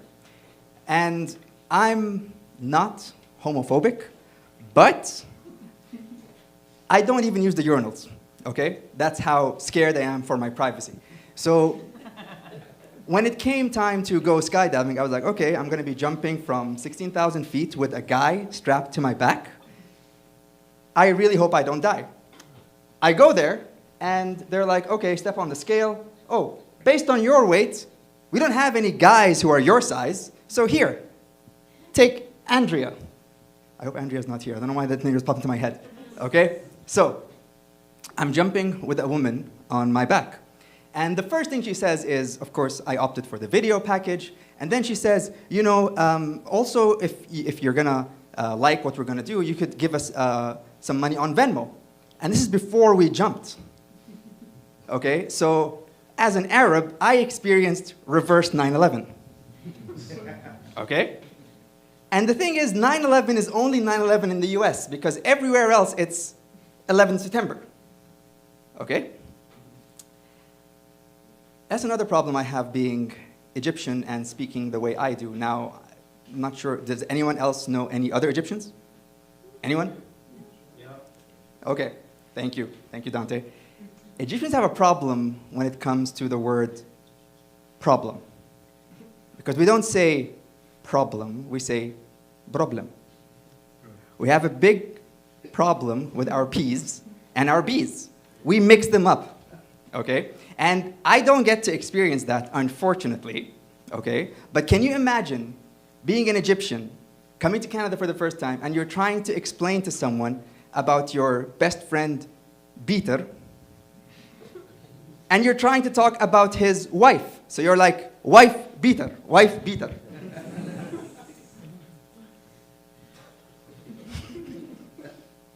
It's really unfair. It's really unfair that I speak the way I do. I wish I had a regular accent like all the other Egyptians that I know, but I get to, you know, pass off as white. And that's very useful when you're being stopped in the US for speeding. Okay? Oh yeah, we are going there tomorrow. It's a big problem. I just reminded them of this because they're definitely watching. Okay? There's a lot of words that have changed. Words that used to be bad and now are good. So, for example, any fur parents here? Fur parents? Dogs? George, I know you have 3 dogs. Grooming for a dog is bad. Is good. Grooming is good. Ah, shit. Grooming is good if you're a dog. Grooming is bad if you're P. Diddy. Leashes are bad if you're a dog. They're good if you're into S&M. Neutering is bad if you're a dog, and it's called marriage if you're a human.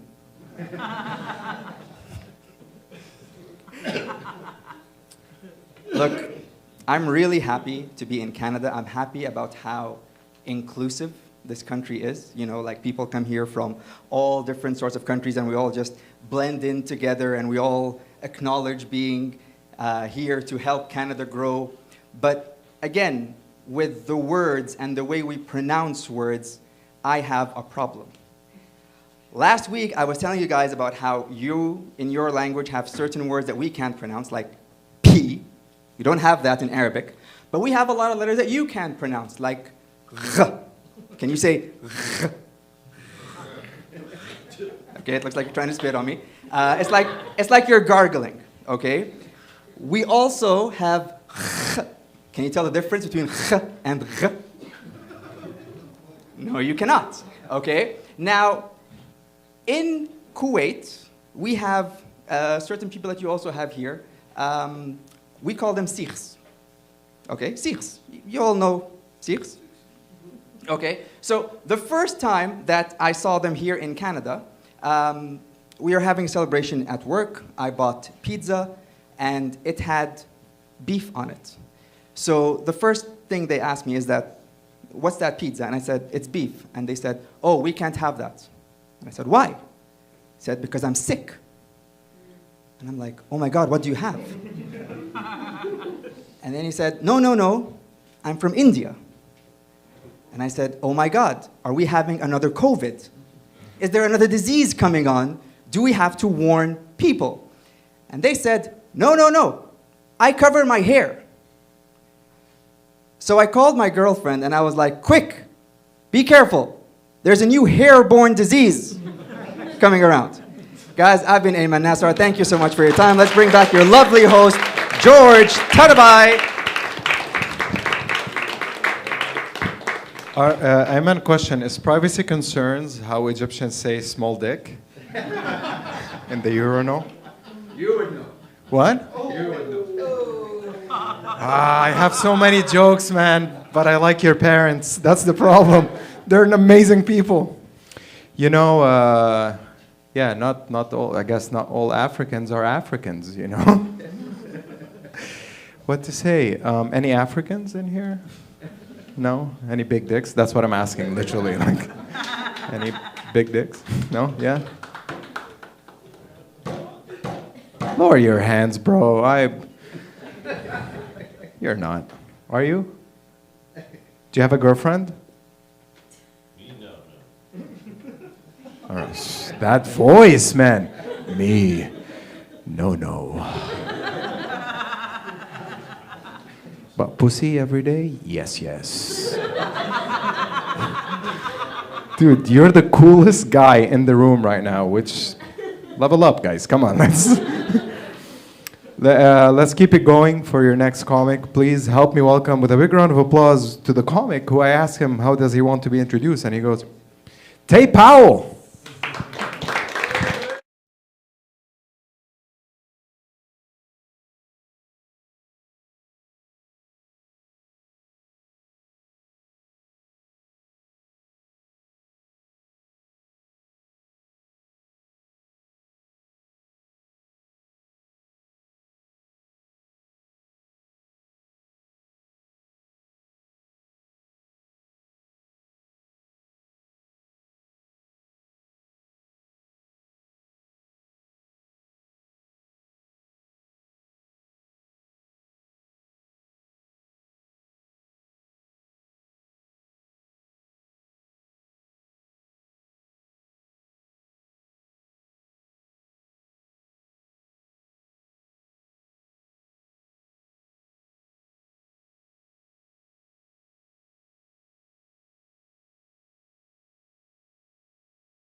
Tay, are you Arab? Are you Arab? Yeah? No? Yeah, I thought so, because you saw the red light and kept going through it. We're terrible drivers. I'll take that. Like, I'm a kamikaze. I'm willing to die in the process of bringing somebody else down with me. Like, I'm that. The next comedian is somebody who got weirdly excited when I pronounced his family name correctly. Because apparently, and he told me the entire story, believe it or not, that his grandfather, when he came here, they botched his name on the passport. So he was so excited to tell me that I was the first guy to ever pronounce it correctly. Am I right? Yeah, I'm so proud. Sex tonight is gonna be insane with my wife. Like, I pronounce his name correctly. You like that? She's like, I don't know, I didn't watch you. Yeah, so he performs monthly at Après Cafe, and he made sure to say that the Après Cafe, you know, like he made sure that I know that he's not from Quebec. So please, ladies and gentlemen, Aleko Jamal. Thank you.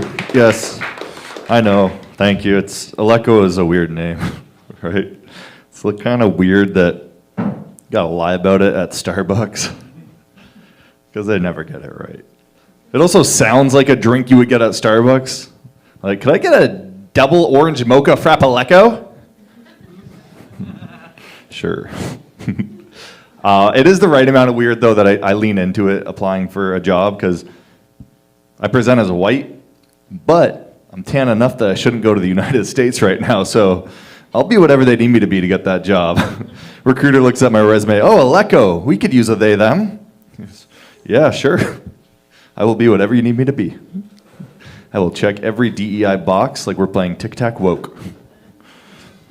So ethnicity, mixed. Also, I ride a bike. So gay. Bike sexual. Because when you do something just for the spandex and the padded butt and the reverse stilettos, that's kind of gay, right? Kinda. I watch podcasts. I don't listen to podcasts. I watch podcasts. And it's only dudes. I only watch dudes. And I lie in bed at night for 2 hours watching dudes. That's kind of gay. Right? Especially because I'm naked. That's just how I sleep, though. Yeah, so kind of gay. But it's okay. We're at a point in time where it doesn't matter how people identify, right? Just gotta be happy. It's like kind of like coffee, how coffee's fluid, right? In the morning, you wake up and you're like, I want my coffee straight. And then later in the day, you want a sprinkle of sugar. And then later, you want a mouthful of cream. Think about it. I started doing some like construction work to try to up my masculine energy because biking, no one takes you seriously when you're just on a bike like a little gay gargoyle. And work with this guy named Greg, and we were sawing, so there's sawdust flying. I'm like, Greg, I want some ear protection, and I want a respirator. I need to protect my throat. He's like, protection? What are you, gay? Well, Greg, the gays notoriously did not use protection. Never heard of AIDS? And meanwhile, Greg is drinking his double-double. So, you bitch, you need 2 cream and 2 sugar. Fuck you, Greg. I also, with this job, drive a pickup truck and get in the pickup truck and immediately understand why they want to kill us. The power you get in that pickup truck, the wheel just starts turning automatically. You're like, oh, chill. I'm trying to hit every cyclist, but make sure to not, because he's one of ours, but I drive by, I go, gay! I know, cyclists are obnoxious. I get it. I'll be riding and I'll be like, sidewalk, mine. Street, mine. Stop sign, maybe. Just fucking blow through. It's like a reverse, it's a tax credit I get for being, environmentally friendly. I choose what stop signs I'm gonna stop at. I kind of do that a lot. Like I decide what rules apply to me, right? I don't know. I think a lot of guys do this. Like you're in the bathroom and you see one guy doesn't wash his hands, and then it's just like this unwritten code, and everyone's like, okay, cool, we're not doing that today. We're just all gonna pretend to wash our hands. I'll put more, I'll put more effort into not washing my hands than actually washing my hands. Like, I will run the tap and just stand there, just be like, it's been about enough time, and turn the tap off, and then like do the paper towel just so it sounds like I'm going through the motions. I might as well just wash my fucking hands like a human. The gay pride parade crosswalk, like the gay pride crosswalk, I don't like it. I think it's disrespectful, right? Because we wouldn't walk on a Canadian flag, so we shouldn't be walking across a gay pride crosswalk, right? That's something you gotta skip across. So you don't step on the actual colors. I am glad Justin Trudeau stepped down, though. Glad he resigned, because now he's got time for all those guys who want to fuck him. Right? Fuck Trudeau. Yeah, I get it. He's hot. Let's do it, boys. Come on. Gonna get in this convoy. The convoy's gonna turn into a train real fast when we get to Ottawa. Just a bunch of dudes fighting for the freedom to express their sexuality. It's gonna be the longest gay pride parade all the way to Ottawa. Thank you, guys. My name's Aleko Gamel. Have a good night.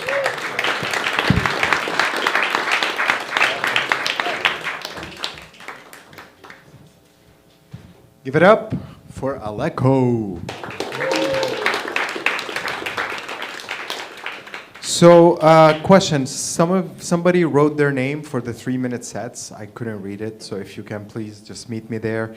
Because we still have one more comic on our main lineup. And this is a person I'm very excited to see because she often does written stories, she does poetry, and this is her very first time doing stand-up. So I want you guys to be supportive. I want you to make her go home and be like, I want to come back tomorrow. Give her that energy. So ladies and gentlemen, with a big round, thunderous, loud applause, please, Yashika.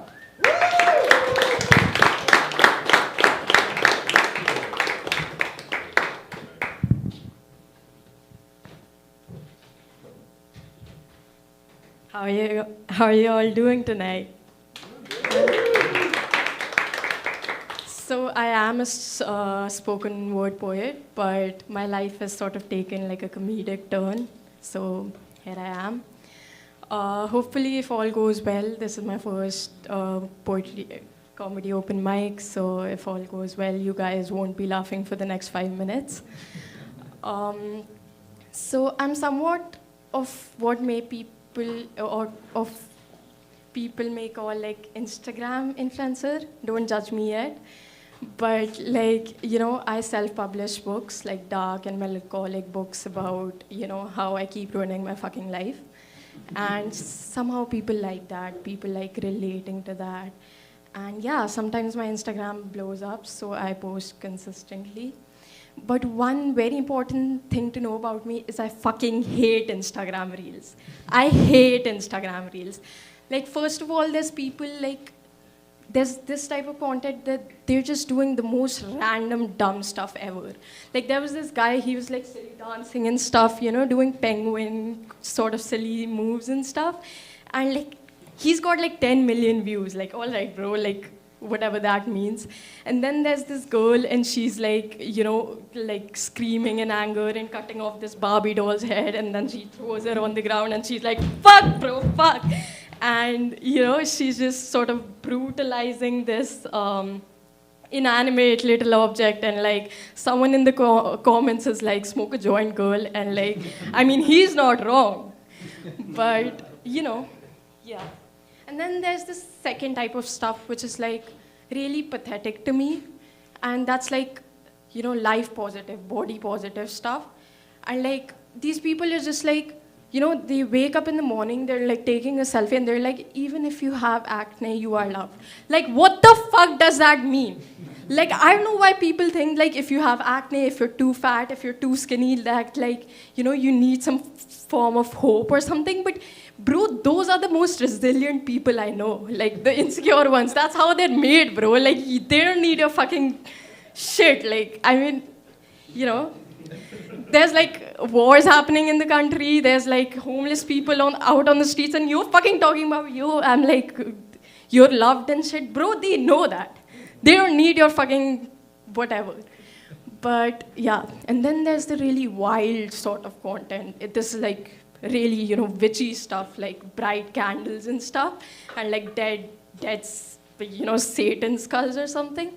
And there's also, you know, there's like this girl in a pretty white dress walking through the forest at night, and she's like, if I fall in love with you, I'm gonna eat your soul or something. She's like bloodthirsty and man-eater type of thing. And it's appealing, sure, it's appealing kind of stuff, like I would, but you know, like damn, like evolution these days sure looks different. But yeah, that's kind of all I have for today.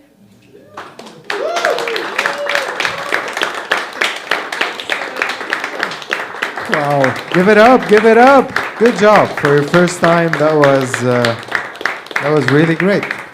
Keep at it, keep doing it, and one day you can also be broke. Yeah, the next comedian I just met 10 seconds ago, but I have a personal issue with them. And when you hear his name, you're gonna understand why. Because he scribbled his name like I'm supposed to read it, you know, like his name is John Doe, you know, like he just wrote it like, oh, of course, that's John Doe. Like that's how you write John Doe when you're in a rush. Yeah. You know what his name is? Tolu Amore. So please give him a big round of applause. Ladies and gentlemen, making his CFTA debut.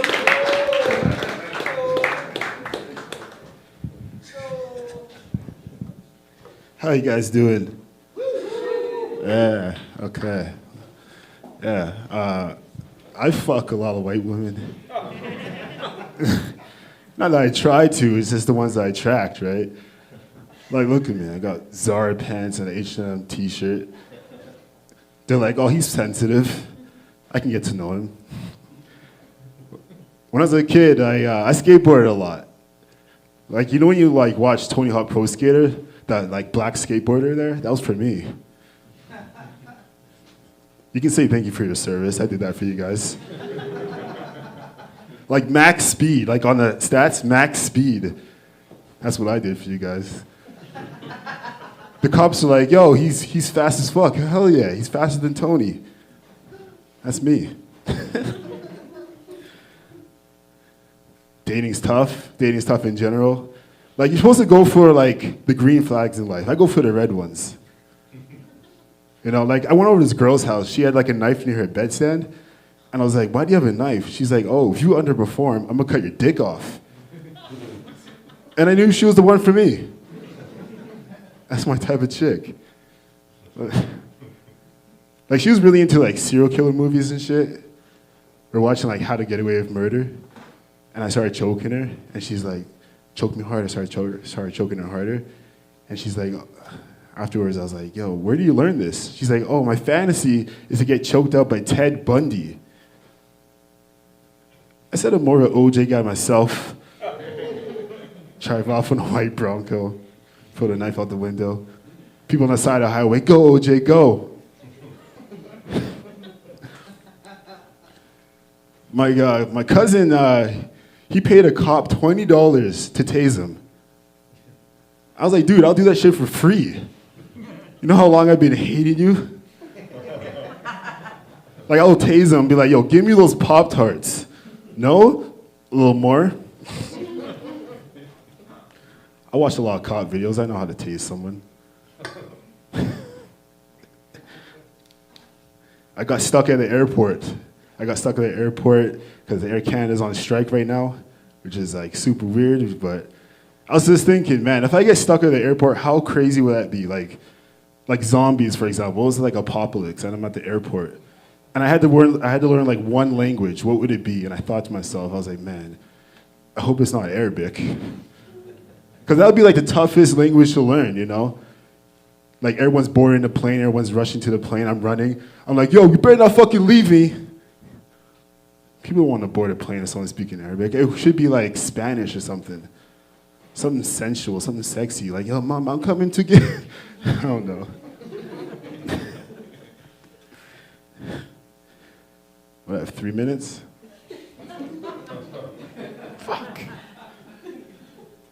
Black people are always late, man. That's the problem with us. I try to change that shit. I try to help the community, but no. We're always late. That's why I can't have kids, man. I can't have kids. I don't know if I'll be a good father, man. I can't. That's a lot of things. Having kids? You serious? Like, they call me, like, I'm Uncle T. Like, I can last, like, 10 minutes with them. After that, I can't. I don't know. I'll kick them to the curb. Like, get out my fucking house. You don't belong here. Like, I went over to this girl's house one time, and this is what fucked me up, because she likes scary movies. I don't. I hate scary movies. I went over to her place, and then she was watching, like, fucking, what's that clown movie? It. But the worst thing about that whole experience is I came out with chlamydia. Terrified. You understand my experience, the get out experience. I was living that shit. It was fucking wild, man. Yeah. People say I look like a homeless. Someone said to me, you look like, yeah, you have like a homeless, like, chic look to you. I don't know, I got like a couple of dollars off of him. I think I'll rock this look, you know what I mean? Just stand at the end of the corner, like, hey, you got some change? Then just hop into my car right after.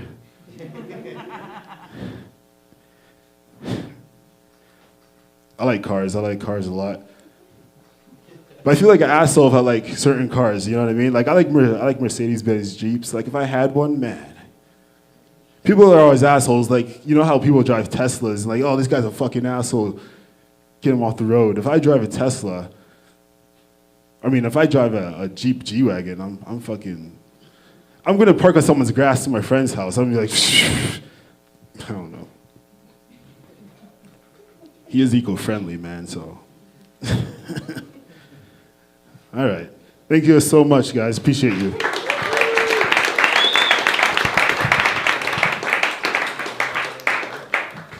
Keep it going for Tolu Amore.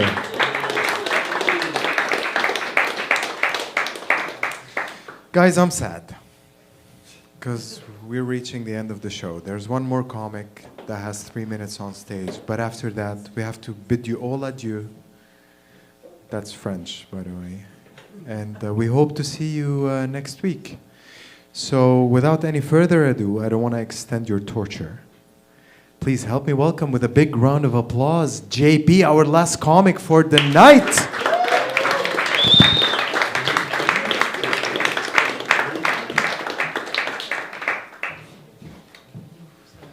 Wow, guys, good evening. That's very generous.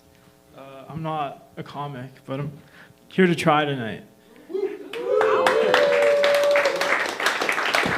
So it's good to be in Hamilton. You got Thai Cats, you got Stelco, and yeah, that's about it. Like, ready to go back to Mississauga after like the first 5 minutes. No, I'm kidding. Mississauga doesn't really have as much character as Hamilton, but what do we have? Nothing. So that's my life.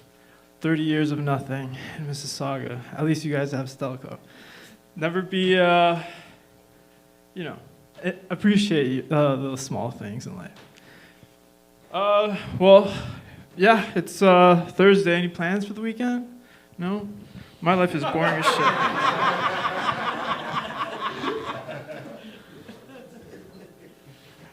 Good stuff, good stuff.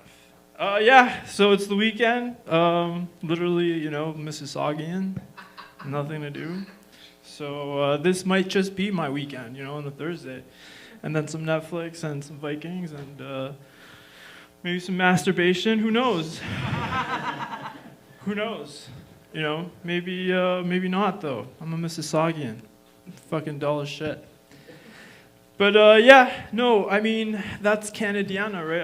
Americana, Canadiana, kind of like making do with what you have around you. Pine trees, pine cones, squirrels, homeless people. But we make do. We make do. Oh, Talk Arts. Hey, thanks so much. Big up to you guys for hosting this. Hey? We don't have this. We don't have this in Mississauga. We should have this. I don't know about that. That's also being very generous. Thank you. Thank you. I don't even have a degree or a certificate or anything. I'm just up here on a Thursday night. But yeah, this is kind of like my first time coming on stage and trying out my skits. And thank you, ma'am. Thank you so much. So if maybe you guys could just applaud for me for the next minute and a half, we can fill the time. Oh man, hey, who here likes the Arkells? I'm scrapping that joke. It's been real, guys. I'll talk to you afterwards. Thank you so much.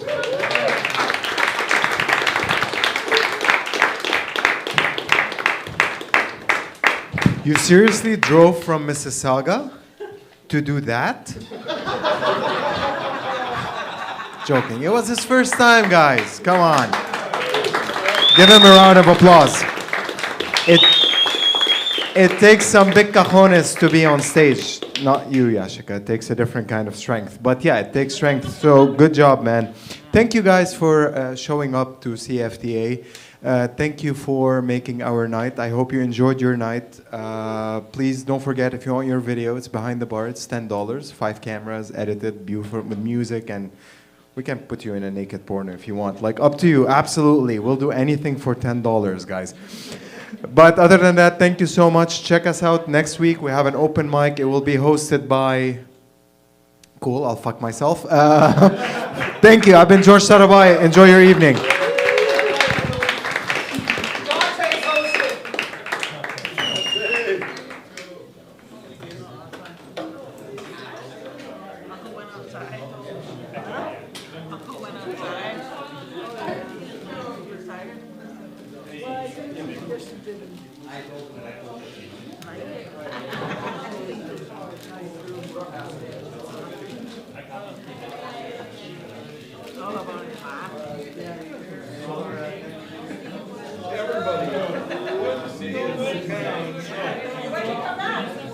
When I came back, I'm back